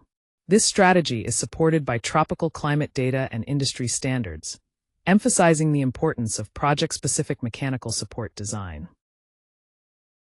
This slide outlines the complete architecture for StatePoint facility cooling combined with direct-to-chip cooling in an Indonesian facility. At the heart of this system is the Coolant Distribution Unit, or CDU, which transfers heat between the facility's water system and a clean technology cooling loop. It's important to note that heat crosses the plate heat exchanger without the fluids mixing, ensuring efficient and safe thermal transfer. The cooling process starts at the CPU and GPU cold plates, then moves through various components like the rack and row manifolds, ultimately reaching the CDU's secondary pumps, filters, and plate heat exchanger. Facility water supplied at temperatures between 17 and 32 degrees Celsius absorbs the heat, which is then rejected by the plant to the ambient environment. Residual air cooling and room dew point control remain integral parts of the overall system.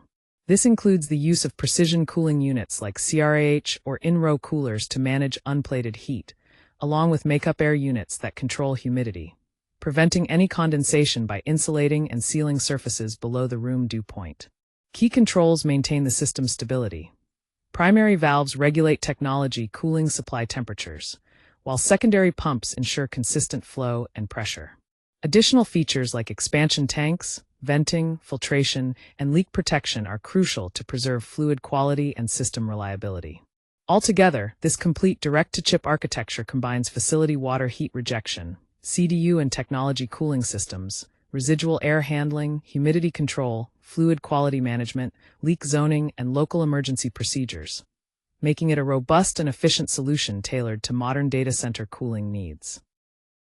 The CDU, or Cooling Distribution Unit, acts as the crucial hydraulic and thermal boundary between the facility water system and the thermal cooling system. Its selection depends on factors like actual temperatures, room dew point, fluid chemistry, external pressure drop, redundancy, and power topology. The Vertiv XDU1350 is a published vendor reference design, but keep in mind, the final selection must match your project's specific water system temperatures and pressure drop. Now, focusing on what the CDU must do, it performs 6 key functions. First, it isolates by separating facility water system fluids from thermal cooling system fluids using a liquid-to-liquid heat exchanger. Second, it pumps to maintain secondary flow or remote differential pressure. Third, it controls the temperature by keeping the thermal cooling system above the room dew point plus an approved margin, ensuring it stays within IT and OEM limits. Fourth, it conditions the secondary coolant by filtering, venting, expanding, filling, and sampling. Fifth, it protects the system by detecting pump faults, low flow, high pressure, leaks, and any loss of condensation margin. And sixth, it provides communication through local human-machine interfaces, trend monitoring, and approved supervisory interfaces. Looking at the Vertiv XDU1350's published data, its nominal heat transfer capacity is 1,368 kilowatts at a 4 degrees Celsius approach temperature difference, with a maximum heat transfer reaching up to 2,912 kilowatts at an 8-degree approach. The secondary flow rate is about 320 gallons per minute at 2.44 bar external differential pressure, with a maximum flow close to 475.5 gallons per minute at 1.98 bar. The system includes triple pumps and inverters, offering dual or triple pump operational modes for redundancy. It uses water or any compatible sensible phase liquid with 50 micron secondary filtration. Controls feature touchscreen, Modbus, SNMP, and web interfaces for comprehensive management. Finally, remember that project-specific checks are essential, such as verifying actual facility water system, thermal cooling system, and approach temperature difference values, ensuring vapor-tight insulation, checking humid air sensor accuracy, using corrosion-resistant connections, proper drainage and containment, and confirming AIB power supplies. These details are critical to tailor the CDU solution precisely to your data center's needs. Here we focus on the TCS distribution engineering for the StatePoint facility cooling system in Indonesia, specifically looking at pressure zones, cleanliness, and residual air integration. Stable flow and fluid quality are critical, which is why the row and rack manifolds must deliver consistent cooling while allowing for localized isolation. This ensures that any issues won't impact the entire system. The air system then handles any uncaptured heat and controls the dew point to prevent condensation. At the pod level, the setup includes a CDU supply connecting to row supply headers, which then feed the rack manifolds linked to cold plates via quick disconnect couplings and hoses. This design facilitates efficient cooling at precise points within the racks. Key design rules emphasize using approved materials compatible with the coolant, maintaining pressure zones to isolate leaks, and ensuring vapor-tight insulation to manage surfaces below room dew point. We also provide features like drains, vents, and service clearances without compromising flow stability. For cleanliness and pre-commissioning, thorough hydrotesting, cleaning, flushing, and drying of row piping occur before connecting components. Secondary filtration standards, such as a 50-micron reference for sensitive cold plates, are set to preserve coolant quality, alongside maintaining chemistry and corrosion records through equipment refresh cycles. Finally, residual air duty is calculated based on the IT load minus the heat-to-liquid fraction plus other room loads. Sizing of CRAH units, in-row cooling, rear door heat exchangers, and air handling units takes into account heat transfer, dew point, infiltration, and unit failure scenarios to ensure robust environmental control. These guidelines reflect OCP standards and project-specific humidity and condensation controls, vital for maintaining server reliability and cooling efficiency. On this slide, we explore the instrumentation and control hierarchy for the StatePoint facility cooling system in Indonesia, covering everything from the fluid water system, or FWS, to the CDU, TCS, racks, and the room environment. Every thermal and hydraulic layer in this system requires specific sensors, clear control ownership, defined alarm responses, and time-synchronized trend data to ensure precise monitoring and control. Starting with the instrumented thermal chain, we see different measurement points like site climate sensors including dry bulb, wet bulb temperatures, relative humidity, and rain detection. Then, moving through the system, we monitor process water and fluid water systems with parameters such as flow, differential pressure, temperature, valves, and filters, all critical for keeping the cooling process efficient. Primary control loops are essential for managing the system effectively. For example, the StatePoint plant leaving water control adjusts according to dry opportunities and water availability. Facility distribution differential pressure reset varies pump speed based on demand, optimizing energy use. The CDU temperature control maintains proper supply temperature by protecting against condensation using dew point margins. Additional loops control secondary pump speed and residual air and humidity by resetting airflow and dehumidification based on dew point and pressure measurements.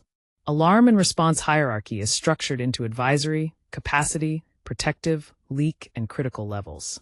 Advisory alerts notify about trends like rising wet bulb temperatures that don't require shutdown but indicate maintenance planning.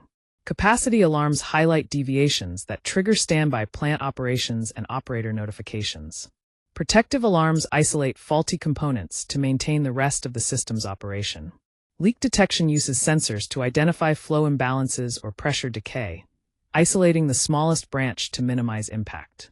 Critical alarms deal with the most severe risks such as loss of cooling margin or condensation dangers, initiating emergency procedures or controlled shutdowns as per owner policy. Finally, it's important to note that every measurement point must have detailed metadata including tagging, units, range, accuracy, calibration method, alarm thresholds, and trend intervals. Control principles align with industry guidance from Nortec StatePoint, Vertiv XDU, and OCP, but are tailored to the specific climate and dew point requirements of this project. This ensures robust, reliable, and efficient cooling performance throughout the facility. In this module, we focus on calculating the 2 megawatt cooling capacity and the basis for equipment sizing for the StatePoint facility cooling and direct-to-chip systems used in Indonesia. Both architectures rely on the same heat balance equations, which take into account site weather, the heat-to-liquid fraction, and selected temperature levels to guide equipment selection and operating strategies.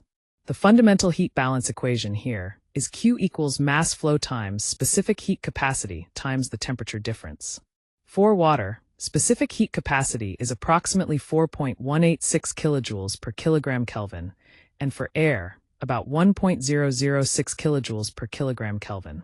For the all-air StatePoint system, calculating the design duty includes a 10% thermal margin, resulting in 2,200 kilowatts.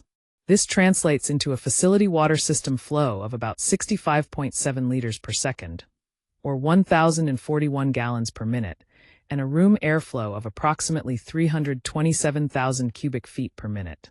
The rack plan here involves 80 racks at 25 kilowatts each, supported by 3 StatePoint cooling trains, 3 pumps, and 10 CRAHs rated at 250 kilowatts each. Switching to the direct-to-chip system with a 75% heat-to-liquid fraction, the liquid duty reduces to 1,650 kilowatts after applying the thermal margin. This corresponds to a technology cooling system flow of 32.8 liters per second, or 521 gallons per minute. Residual air cooling corresponds to 550 kilowatts at a 12 Kelvin temperature difference, translating to roughly 81,800 CFM. The rack plan is sized for 32 racks at 62.5 kilowatts, supported by 3 XDU 1350 units in a 2+1 configuration for residual CRAHs and an N+1 plant configuration. From these numbers, we learn that the StatePoint all-air system demands a significant airflow of about 327,000 CFM and requires vendor confirmation based on the project's design wet bulb temperature. In contrast, the direct-to-chip architecture lowers residual air needs substantially to around 81,800 CFM, with final heat-to-liquid and cooling flows provided by the server manufacturer. The temperature design allows warmer loops in direct-to-chip systems, which reduces compressor lift and might justify a separate cold residual air loop. Training assumptions for all calculations include a 2 megawatts IT load, a 10% thermal margin, an 8 Kelvin temperature rise for facility water, and a 12 Kelvin temperature rise for technology cooling systems and air. Final selections always depend on actual project weather conditions and vendor performance curves. On this slide, we're focusing on temperature architecture and heat rejection plant options for data center cooling, specifically in the context of the StatePoint facility cooling and direct-to-chip systems in Indonesia. The key starting point is to select the IT or OEM W class and understand the residual air requirement. This decision then guides us in matching the facility's plant design to project-specific dry bulb, wet bulb, dew point conditions, water strategy, and availability targets. We follow the ASHRAE W class temperature ladder, which ranges from W17 at 17 degrees Celsius, requiring a chiller and tower system with limited economizer use in warm or humid hours, up to W plus classes above 45 degrees Celsius that go beyond traditional W45 criteria and are IT or OEM specific. Each W class dictates the cooling plan approach. For example, W27 uses tower and economizer systems with trim cooling, while higher classes like W40 and W45 incorporate warm water direct-to-chip cooling and heat reuse options. Understanding the implication for the complete architecture is important.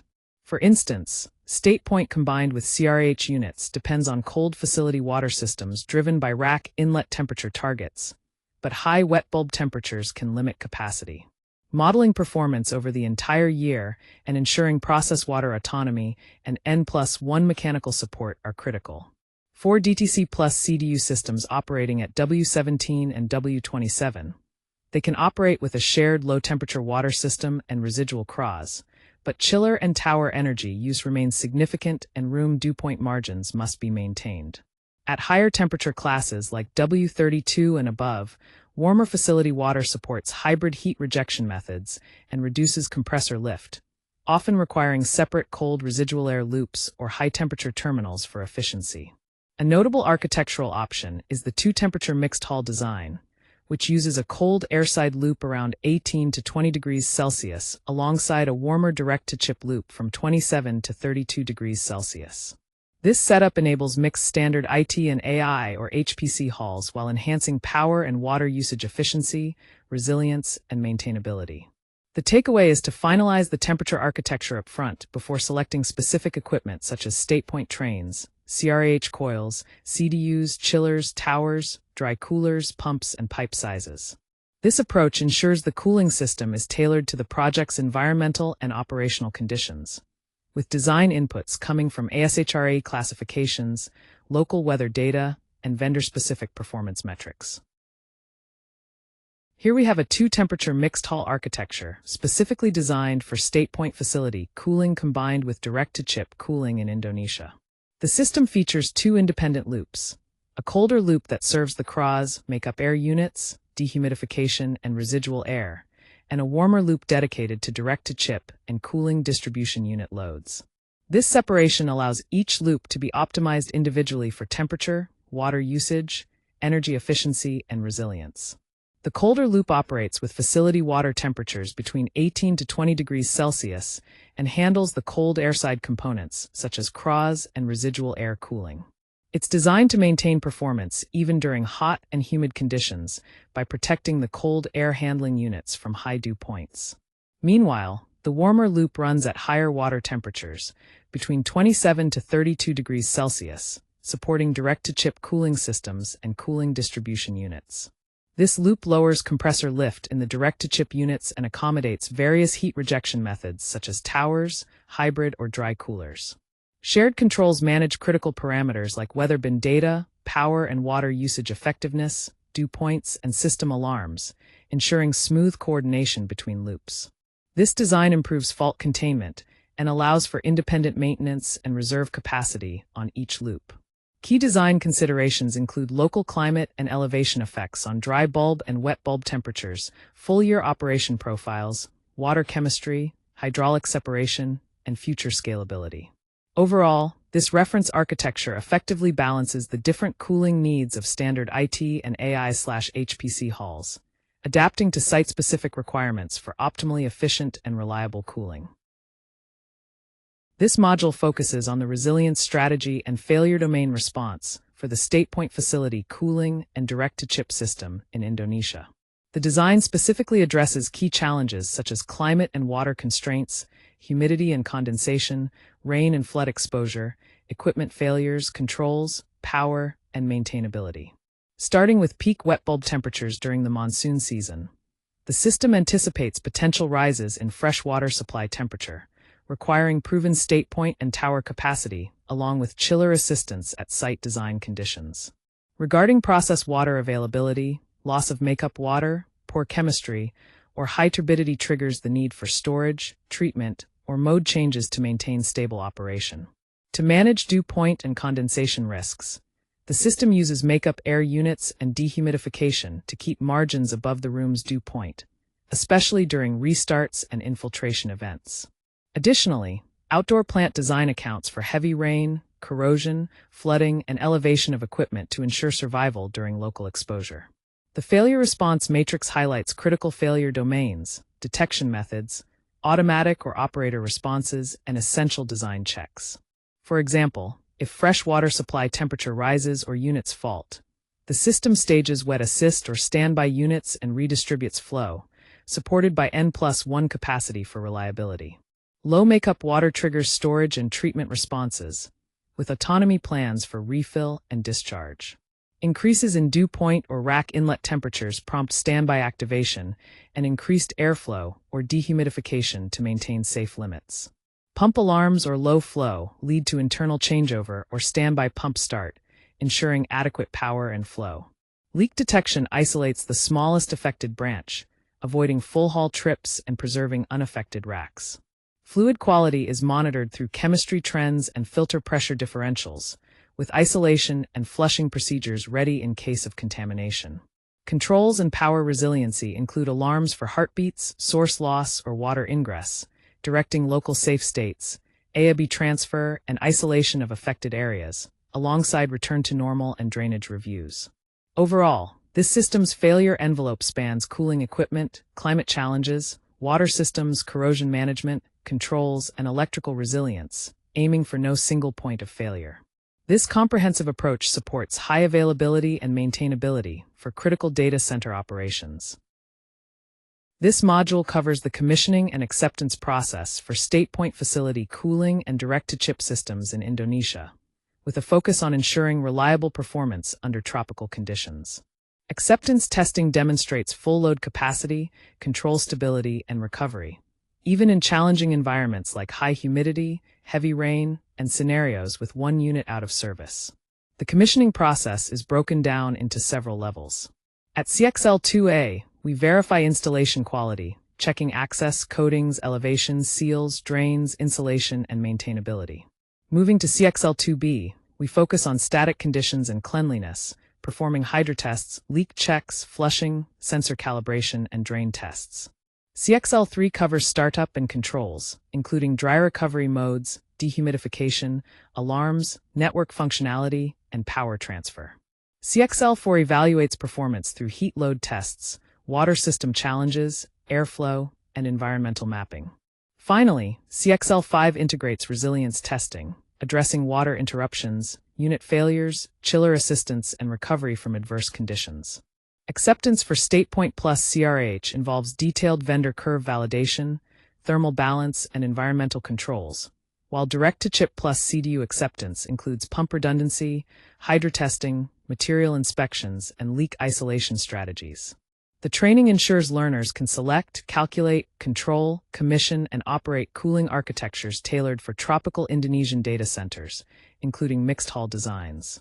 All commissioning activities follow a structured framework aligned with project weather, water, and reliability requirements, supporting robust and consistent data center operation.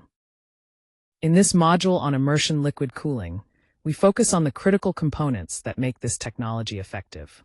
The key elements include immersion tanks, dielectric fluids, pumps, heat exchangers, filtration systems, and the interface with facility water loops.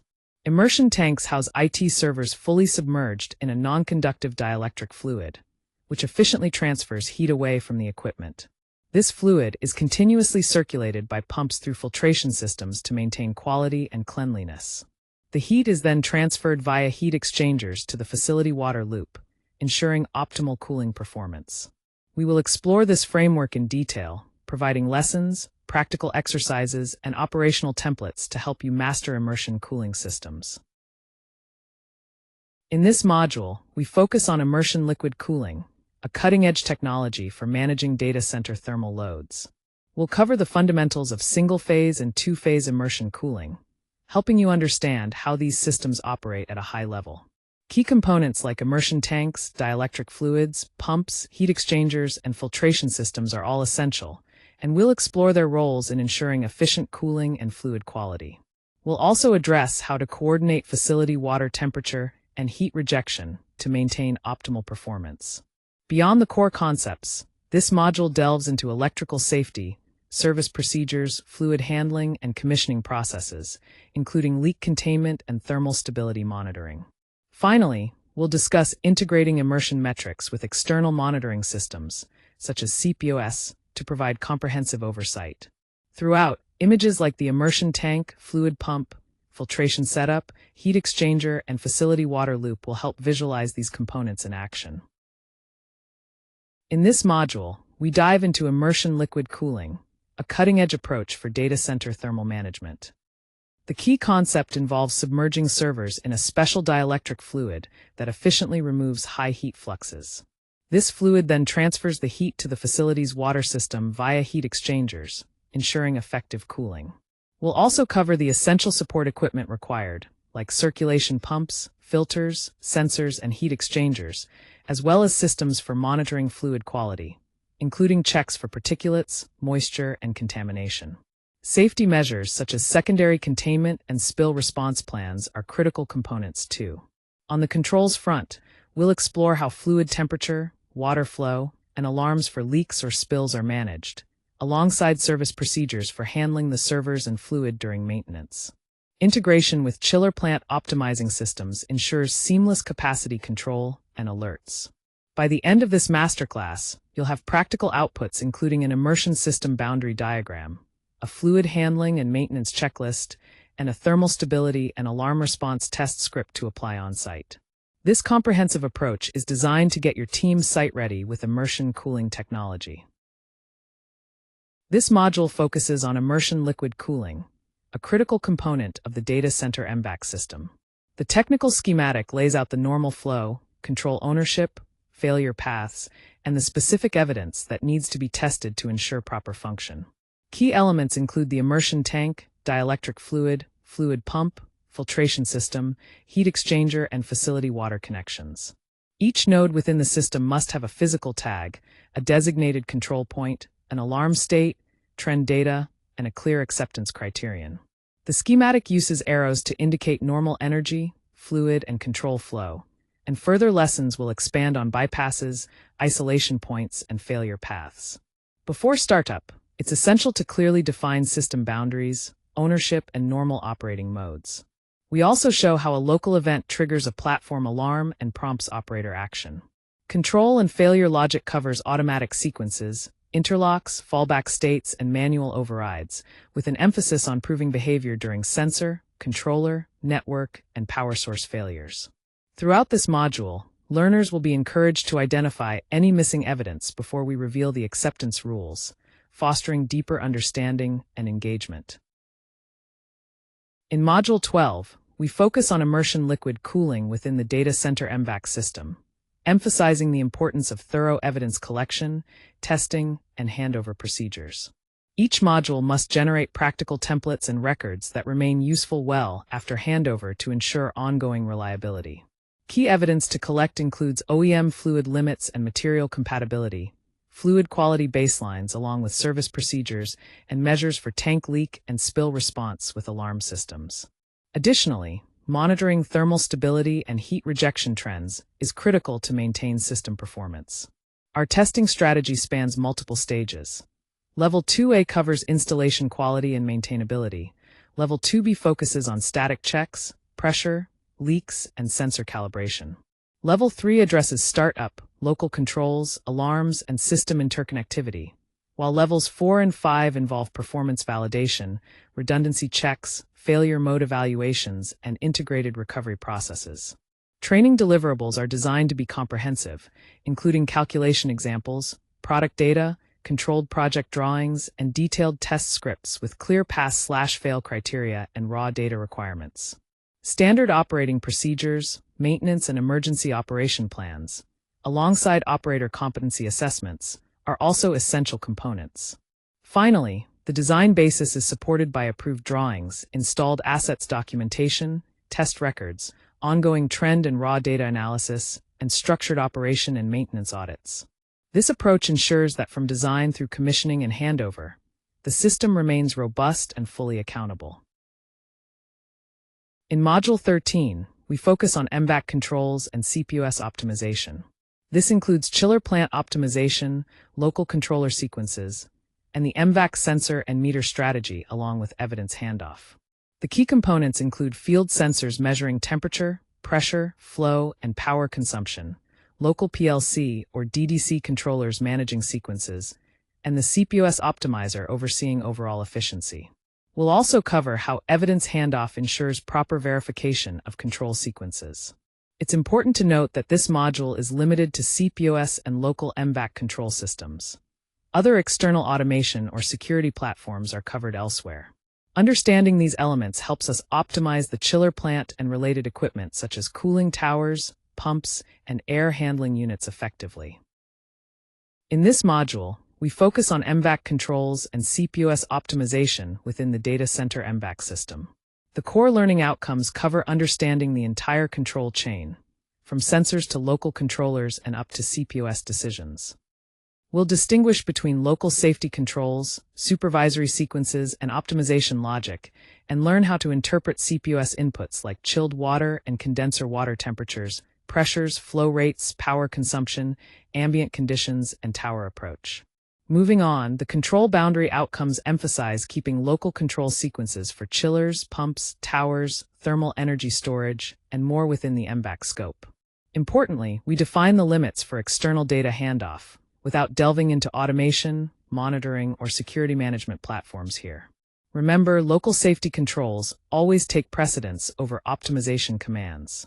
In terms of evidence outcomes, you'll learn to produce key documentation, such as sequence of operations, point lists, set point schedules, and alarm priority matrices.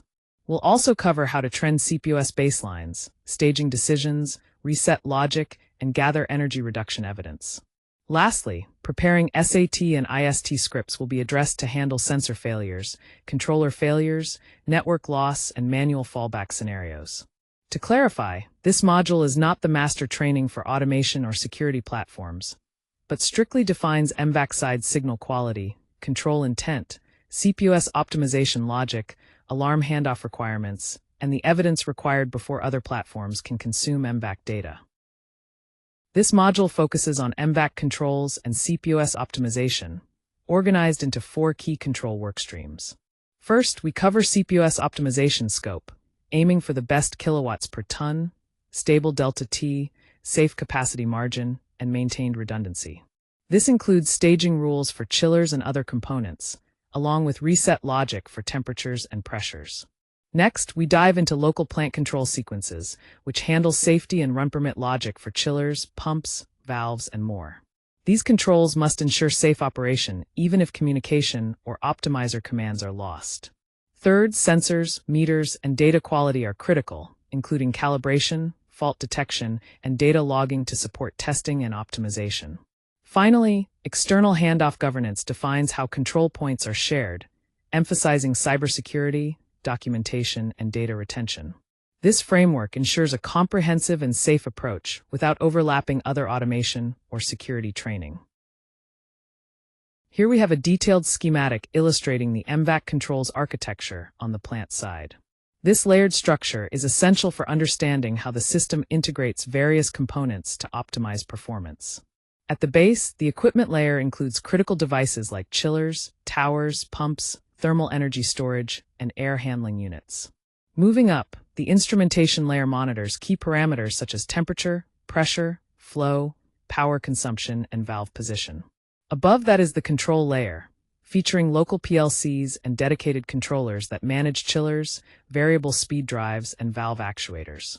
At the top, the optimization layer encompasses the CPOS engine, plant HMI, and trend logger. These elements work together to analyze data and execute optimization commands while respecting command rules, like local safety lockouts that override optimizer directives, and ensuring CPOS operates only with valid sensors and approved modes. Data rules emphasize consistent naming conventions and synchronized time sources for reliable trending of temperatures, pressures, flow, and energy metrics. An important boundary exists for external handoffs, where only validated data and authorized commands are allowed to pass, maintaining protocol integrity and cybersecurity standards. Finally, the system is tested rigorously for failures such as sensor faults, controller loss, optimizer disablement, and manual mode transitions to ensure resilience and seamless return to normal operations. This comprehensive architecture forms the backbone of efficient and secure MVAC control and optimization in data centers. In this module, we focus on MVAC controls and CPOS optimization, which are crucial for effective data center operation. Before the automation and monitoring team can use MVAC data, certain outputs must be completed. Design outputs include the CPOS control narrative and plant optimization objectives, a detailed MVAC point list covering source, range, calibration, and criticality, and the sequence of operations for key equipment like chillers, towers, pumps, valves, thermal energy storage, heat exchangers, and airside units. Testing outputs are equally important.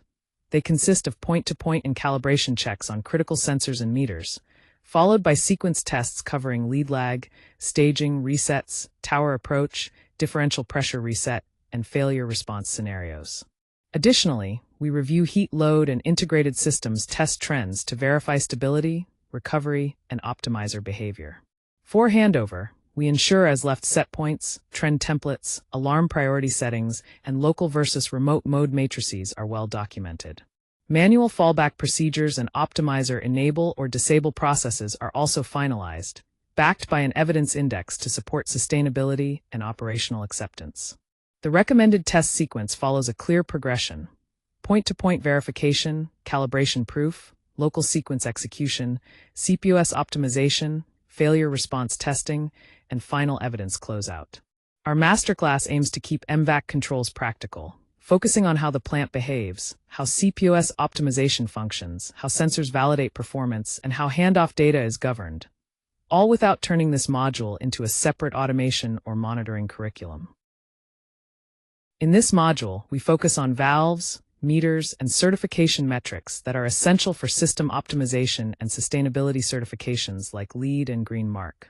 We'll cover control valves, including pressure-independent control valves or PICVs, energy valves, and differential pressure valves, which help maintain precise flow control.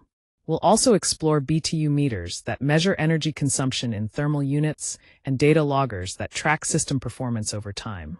This comprehensive framework provides detailed lessons, practical exercises, and checklists to support effective application in the field.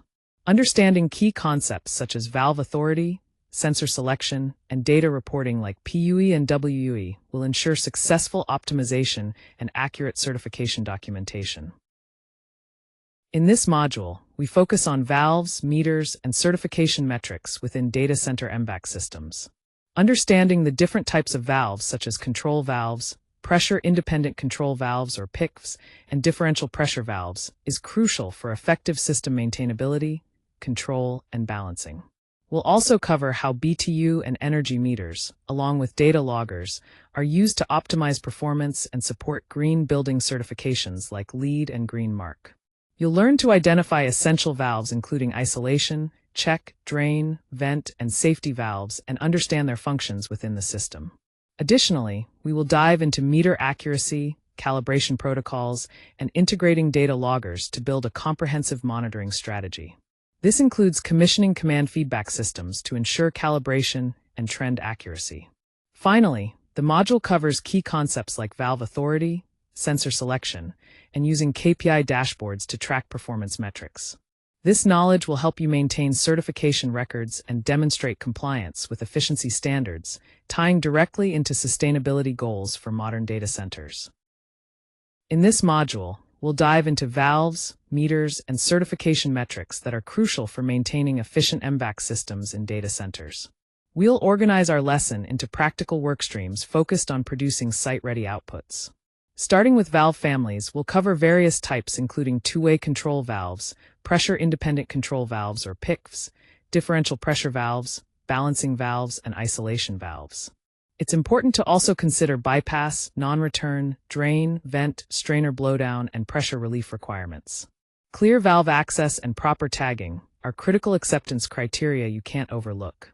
Moving on to metering and data, we'll explore BTU meters, flow meters, and sensors for temperature and pressure, along with energy valves. These meters are not just for measurement.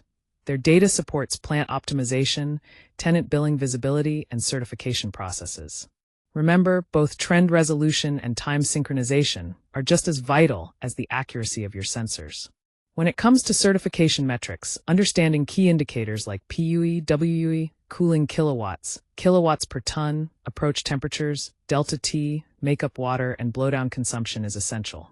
Using data loggers correctly can help support LEED Gold or Platinum certification, as well as BCA Green Mark achievements. Always verify meter calibration and maintain a proper chain of custody for your data.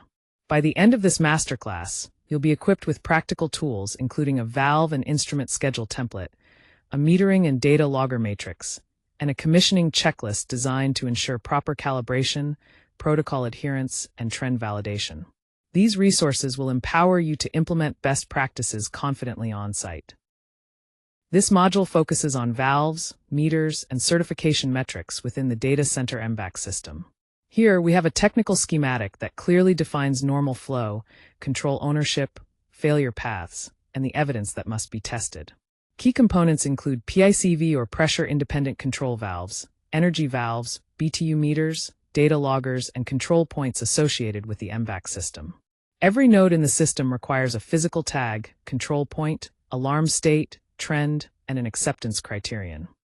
The schematic uses arrows to show the normal flow of energy, fluid, and control signals, while more detailed lessons will cover bypass, isolation, and failure paths. It's crucial to understand system boundaries, ownership, and normal operating modes before startup. We also need to see how a local event can escalate into a platform alarm that demands operator action. When it comes to control and failure logic, we'll define the automatic sequences, interlocks, fallback states, and manual overrides. Equally important is proving how sensors, controllers, networks, and power sources behave in failure scenarios. Our teaching approach encourages learners to identify any missing evidence before revealing the acceptance criteria, fostering a deeper understanding. Lastly, just to clarify the terminology, PICV stands for Pressure Independent Control Valve, BTU is British Thermal Unit, DP means differential pressure, and we track efficiency with PUE and WUE, representing power and water usage effectiveness respectively. This module focuses on valves, meters, and certification metrics within Data Center MVAC systems. A key objective here is to create practical templates and records that will last beyond the handover phase, ensuring ongoing reliability and clarity. We need to collect critical evidence such as valve stroke and command feedback records, meter calibration certificates, and energy meter trends along with sustainability reports like PUE and WUE. Our testing strategy is structured into levels, starting with installation quality and maintainability, moving through static checks and sensor calibrations, and advancing to performance and failure mode evaluations. Training deliverables are comprehensive, providing calculation examples, detailed scripts for testing with clear pass or fail criteria, and operating procedures combined with competency checks to ensure proper handling. Finally, all activities are grounded in an approved design basis, with consistent documentation of installed assets, test records, trend data, and ongoing operations and maintenance audits to maintain system integrity. This module focuses on ventilation, smoke control, and pressurization systems that are essential for supporting plant rooms, data halls, and emergency modes, while integrating with life safety interfaces. We will explore key components such as fire fans, smoke control, and pressurization techniques. The system operates in different modes, including normal ventilation, fire mode activation, smoke exhaust, and recovery. Central to this is the coordinated action of dampers and fans, all controlled through interfaces like the Fire Alarm Control Panel and the Firefighter Control Panel. This framework not only provides detailed lessons, but also practical exercises, operating procedures, and site walkdown checklists to ensure comprehensive understanding and application. It's crucial to grasp how these elements work together to maintain safety and operational integrity during emergencies. In this module, we'll focus on ventilation, smoke control, and pressurization systems critical for data centers. The key learning outcomes include understanding the different types of ventilation systems, such as normal, plant, and fire ventilation, and how they support plant rooms, data halls, and emergency modes. We'll also cover important life safety interfaces like smoke exhaust systems, stair and lobby pressurization, and damper control. Additionally, we'll explore how to coordinate fan power, motor control, and variable speed drives, ensuring we meet smoke and fire rating requirements while maintaining secure access. Beyond the basics, you'll learn how to integrate fire alarm systems, local MVAC controls, and security logic, as well as commission airflow, pressure, damper stroke, and fan failure alarms. Lastly, we'll review how to prepare emergency and recovery procedures to keep our operations safe and resilient. In Module 15, we'll focus on ventilation, smoke control, and pressurization systems within Data Center MVAC setups. The module is carefully organized into practical work streams designed to deliver a site-ready output. First, we'll cover normal ventilation, which involves managing air changes and pressure relationships in areas like plant rooms, battery rooms, fuel storage, toilets, car parks, loading docks, and other support zones. We'll also look at the necessary filters, attenuators, access requirements, and standby operation logic. Next, the fire and smoke mode section addresses critical components such as smoke exhaust fans, pressurization fans, fire and smoke dampers, and how they interface with the firefighter control panel. We'll explore emergency overrides, manual controls, the priority hierarchy, and the rules for resetting systems after an event. Controls and testing form another key part of the module. Here, we'll examine the procedures for fan start and stop sequences, variable speed drive management, damper operation verification, pressure sensor monitoring, and proper alarm routing. We'll also cover cause and effect programming involving fire alarm and firefighter control panels, failure responses, and emergency power and restart logic. The Masterclass output ties all these elements together, providing a ventilation system matrix and fire mode logic, detailed fan and damper test scripts, smoke control interface maps, and comprehensive standard and emergency operating procedures for alarms and recovery. This structured approach ensures a thorough understanding and practical application of MVAC ventilation and smoke control systems in a data center environment. This module covers ventilation, smoke control, and pressurization in data center MVAC systems. The technical schematic we'll review defines normal flow, control ownership, failure paths, and the evidence that must be tested. We look at key components like normal fans, fire fans, dampers, pressurization elements, and interfaces with the fire alarm control panel and firefighter control panel, as well as local controls and emergency operating procedures. Each control node requires a physical tag, and we track control points, alarm states, trends, and acceptance criteria. The arrows illustrate normal energy, fluid, and control flows, but the detailed lesson will also cover bypass, isolation, and failure paths. It's crucial to understand system boundaries, ownership, and normal modes before startup, and to clearly show how a local event escalates into a platform alarm requiring operator action. We define automatic sequences, interlocks, fallback states, and manual overrides, and demonstrate how the system handles sensor, controller, network, and power source failures. Throughout the training, learners are encouraged to identify missing evidence before the acceptance rules are revealed to deepen understanding. This comprehensive approach ensures a solid grasp of both design and control logic for MVAC systems in data centers. This module focuses on ventilation, smoke control, and pressurization within data center MVAC systems. A key aspect here is producing practical templates and records that will survive the handover process.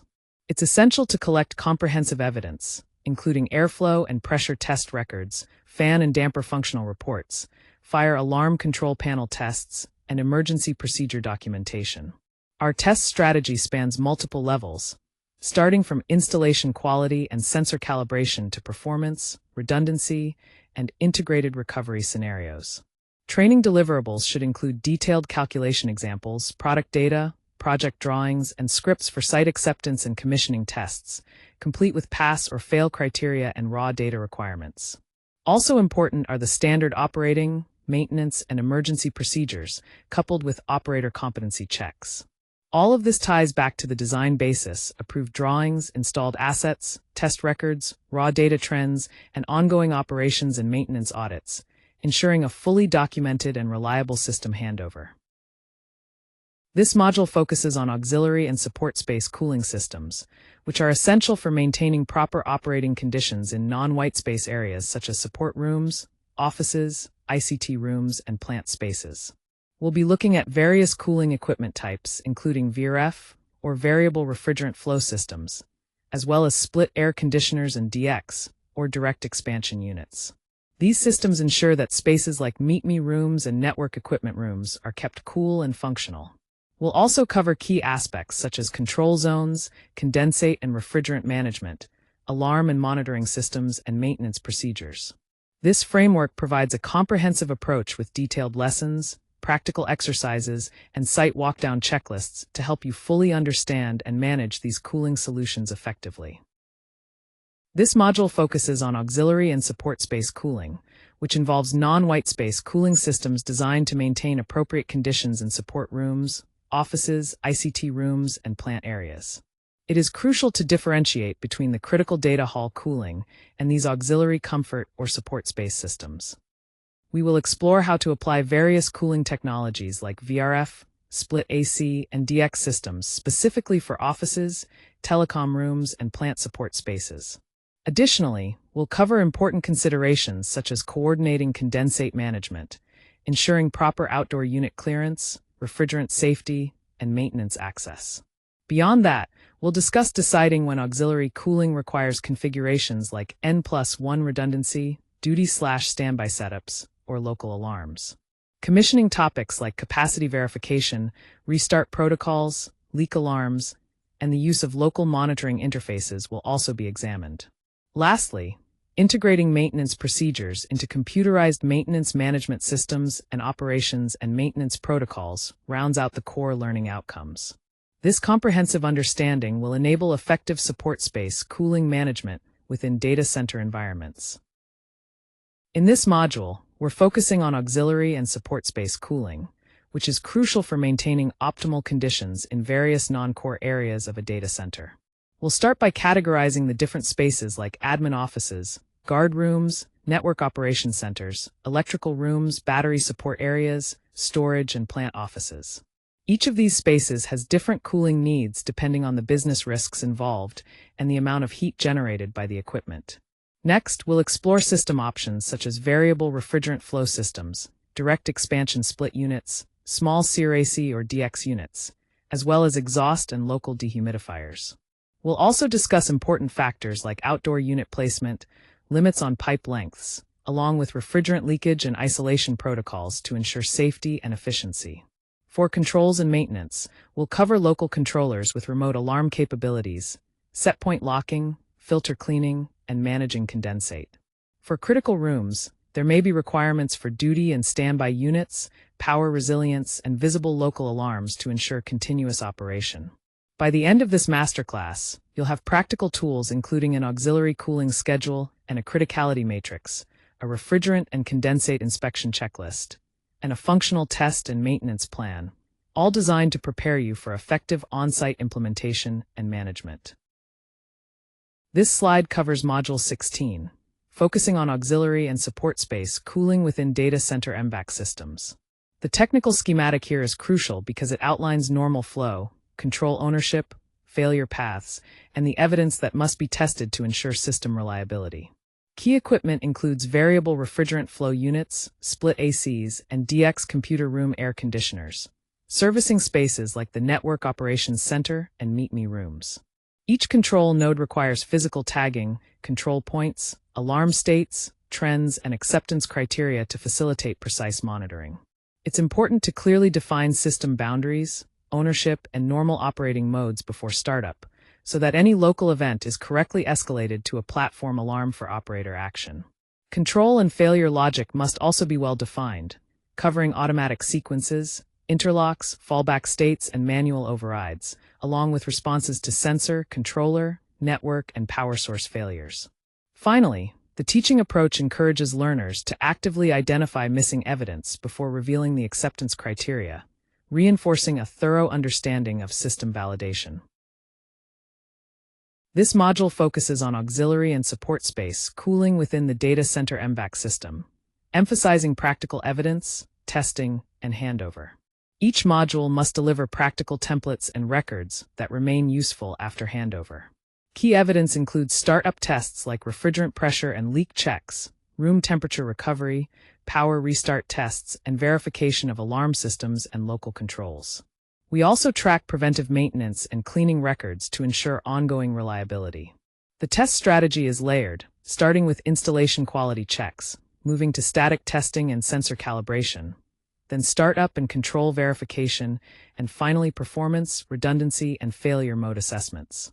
Training deliverables cover calculation examples, product data, and controlled project drawings, along with scripts for site acceptance and integration tests that include clear pass or fail criteria. Operator competency is verified through comprehensive SOP, MOP, and EOP packages. Ultimately, the design basis is supported by approved drawings, installed assets, test records, raw data trends, and O&M audits, ensuring the data center's cooling systems are fully validated and maintainable.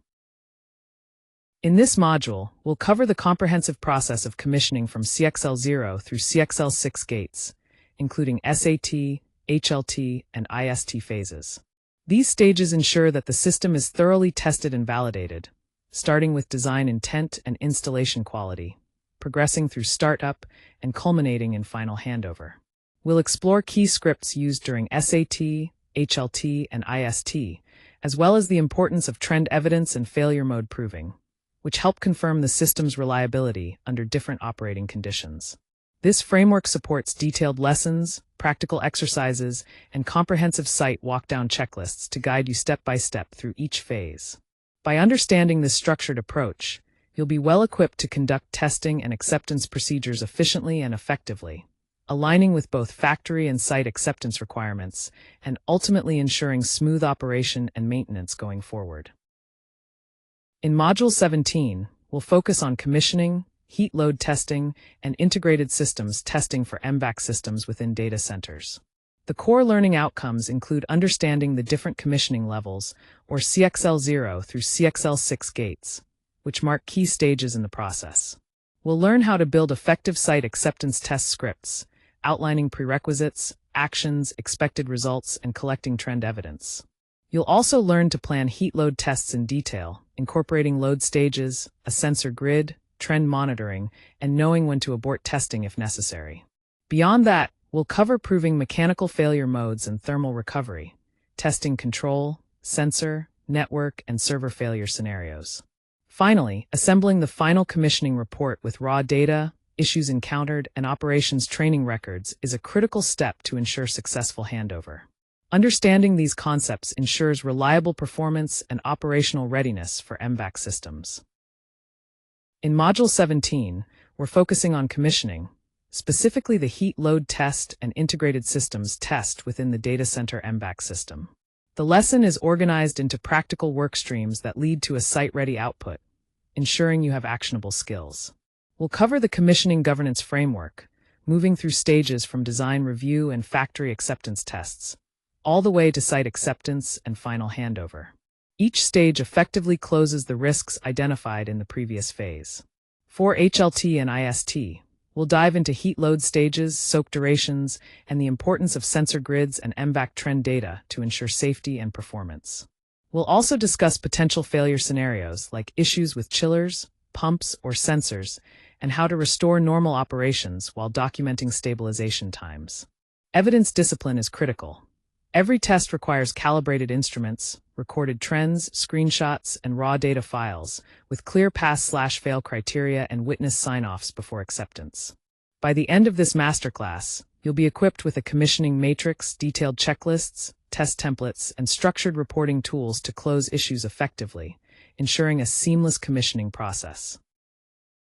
This slide covers Module 17, focusing on commissioning, heat load testing, and integrated systems testing for the Data Center MVAC system. The technical schematic here is crucial as it outlines the normal flow, control ownership, failure paths, and the evidence that needs to be tested throughout the process. Every control point must have a physical tag, an alarm state, trending data, and a clear acceptance criterion. The arrows on the schematic show the normal flow of energy, fluids, and control signals, while a more detailed lesson will also cover bypass routes, isolation points, and potential failure paths. It's important to understand the design intent, ensuring system boundaries, ownership, and normal operating modes are clearly defined before startup. This includes illustrating how a local event triggers an alarm and prompts operator action. Control and failure logic must be thoroughly defined. That means specifying automatic sequences, interlocks, fallback states, and how manual overrides function. We also need to verify the system's response to sensor, controller, network, or power source failures. Teaching this module focuses on engaging learners to identify any missing evidence prior to revealing the acceptance criteria, encouraging deep understanding rather than rote memorization. Overall, this module is foundational in ensuring the entire MVAC system is ready, reliable, and fully tested before handover. In Module 17, we focus on commissioning, heat load testing, and integrated systems testing, all crucial steps in ensuring our Data Center MVAC system performs reliably. One key point here is the importance of producing practical templates and records that will stand the test of time beyond handover. We need to collect detailed evidence including the CXL0 to CXL6 matrix and tag records, SAT, HLT, and IST test scripts along with raw trend data, and maintain an issue log that tracks ownership, severity, and resolution. Alongside this, operational manuals, system documentation, training records, and competency sign-offs are essential. Our test strategy spans several levels, starting with installation quality and maintainability checks at CXL2A, moving through static and calibration tests at CXL2B, up to startup verification at CXL3, and finally assessing performance, redundancy, failure modes, and recovery processes during CXL4 and CXL5. Training deliverables must be thorough, providing calculation examples, product data, controlled drawings, test scripts complete with pass or fail criteria, and raw data requirements. Additionally, standard operating procedures and operator competency checks are critical for sustained operational success. The design basis integrates all these aspects, supported by approved drawings, evidence of installed assets, detailed test records, trend and raw data analysis, as well as operation and maintenance audits, ensuring a comprehensive and controlled commissioning process. This module focuses on operations, maintenance, and readiness, covering essential aspects like lifecycle operation, water quality, preventive maintenance, spares management, and emergency response. We'll also explore CMMS governance and training readiness to ensure effective management. The training route follows a clear flow: operate, monitor, maintain, respond, recover, and improve. This structured approach helps build competency through practical exercises, test scripts, operating templates, and site walkdown checklists. Remember, preventive maintenance and emergency procedures are critical for keeping operations smooth and responsive. Throughout, we integrate tools like CMMS and protocols such as lockout/tagout and management of change to maintain safety and efficiency. This module focuses on the operations, maintenance, and readiness of data center MVAC systems. Our core learning outcomes include creating an operations model that safeguards uptime and evidence, along with defining maintenance routines on a daily, weekly, monthly, quarterly, and annual basis. We'll also cover maintaining water quality, chemical safety, and cooling tower hygiene. Additionally, you'll learn how to prepare emergency operating procedures for situations like high temperature, leaks, and equipment failures. We'll emphasize the importance of keeping spares, warranties, service contracts, and vendor escalation processes up to date. Finally, structured lessons, scenario drills, and field walkdown exercises will ensure readiness. This comprehensive approach covers operating, monitoring, maintaining, responding, recovering, and improving the MVAC system performance over its lifecycle. This module focuses on the operations, maintenance, and readiness of the data center MVAC system. We'll break the lesson into practical work streams designed to produce a site-ready output. First, the operations rhythm. Daily activities include plant and alarm reviews, trend analysis, and operator rounds. Weekly, we look at issue reviews, water quality, and preventive maintenance readiness. Monthly and quarterly tasks cover functional checks, drills, and KPI reviews. Maintenance covers schedules for chillers, towers, pumps, valves, filters, sensors, and airside components. We'll also manage chemical dosing, filtration, blowdown, and coolant quality, alongside inspections of coils, tower fills, fan motors, bearings, and corrosion. Emergency response procedures address scenarios like high temperature, equipment loss, leaks, chemical incidents, and network failures. We follow SOPs, lockout/tagout protocols, and escalation matrices to ensure safety and efficiency. Post-event steps include recovery, recommissioning, and learning from each incident. Finally, this masterclass is delivered with practical lessons, exercises, and competency checks, using photos, drawings, test scripts, and walkdown checklists. Scenario pauses and operator drills reinforce learning, helping you apply these skills confidently on site. This module focuses on the operations, maintenance, and readiness of the Data Center MVAC system as part of the Synchronized Master Training Program for 2026. The technical schematic is central here, as it defines the normal flow, control ownership, failure paths, and the evidence that needs to be tested. Each node in the system requires a physical tag, control point, alarm state, trend, and acceptance criteria. The arrows on the schematic illustrate the normal energy, fluid, and control flow, while a detailed lesson will cover bypasses, isolation, and failure paths. It's crucial that system boundaries, ownership, and the normal operating mode are clearly understood before startup. The schematic also shows how a local event escalates to a platform alarm and prompts operator action. Control and failure logic are also defined, including automatic sequences, interlocks, fallback states, and manual overrides. The behavior of sensors, controllers, networks, and power sources under failure conditions is proven. Finally, teaching focuses on engaging learners to identify any missing evidence prior to revealing the acceptance rules, helping ensure thorough comprehension and readiness. This module focuses on the operations, maintenance, and readiness of the Data Center MVAC system.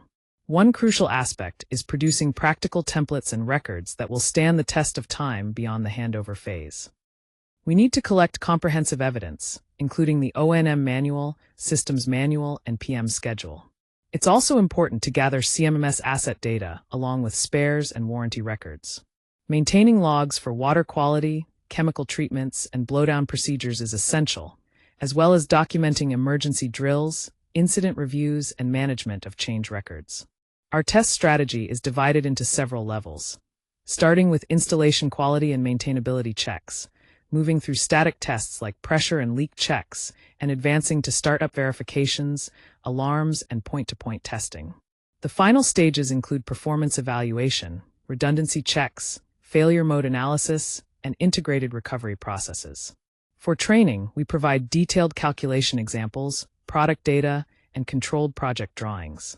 Testing scripts such as SAT, HLT, and IST come with clear pass/fail criteria and raw data requirements. We also supply SOP, MOP, and EOP packages alongside operator competency checks to ensure readiness. Finally, the foundation of this entire process rests on the design basis, which ties together approved drawings, installed assets, test records, trend data, and ongoing O&M audits, establishing a solid framework for long-term reliability and maintenance effectiveness. As we wrap up, let's focus on the master references that form the backbone of our training program. This deck serves as the controlled curriculum, ensuring all module delivery relies on licensed standards, approved project drawings, and current manufacturer documentation. Key project inputs cover a wide range of mechanical and automation scopes, including air conditioning loads, redundancy, instrumentation, and energy metering. We align our training with respected international standards such as ASHRAE, TIA, 942, and local requirements like Indonesia's SNI 6390:2020, ensuring relevance and compliance. Curriculum delivery is carefully controlled by using location-specific climate and utility data, issuing detailed appendices, and maintaining critical test scripts and operator aids under strict change control. Finally, we commit to an annual review process, adapting to standards updates, vendor changes, and lessons learned to continuously enhance competency.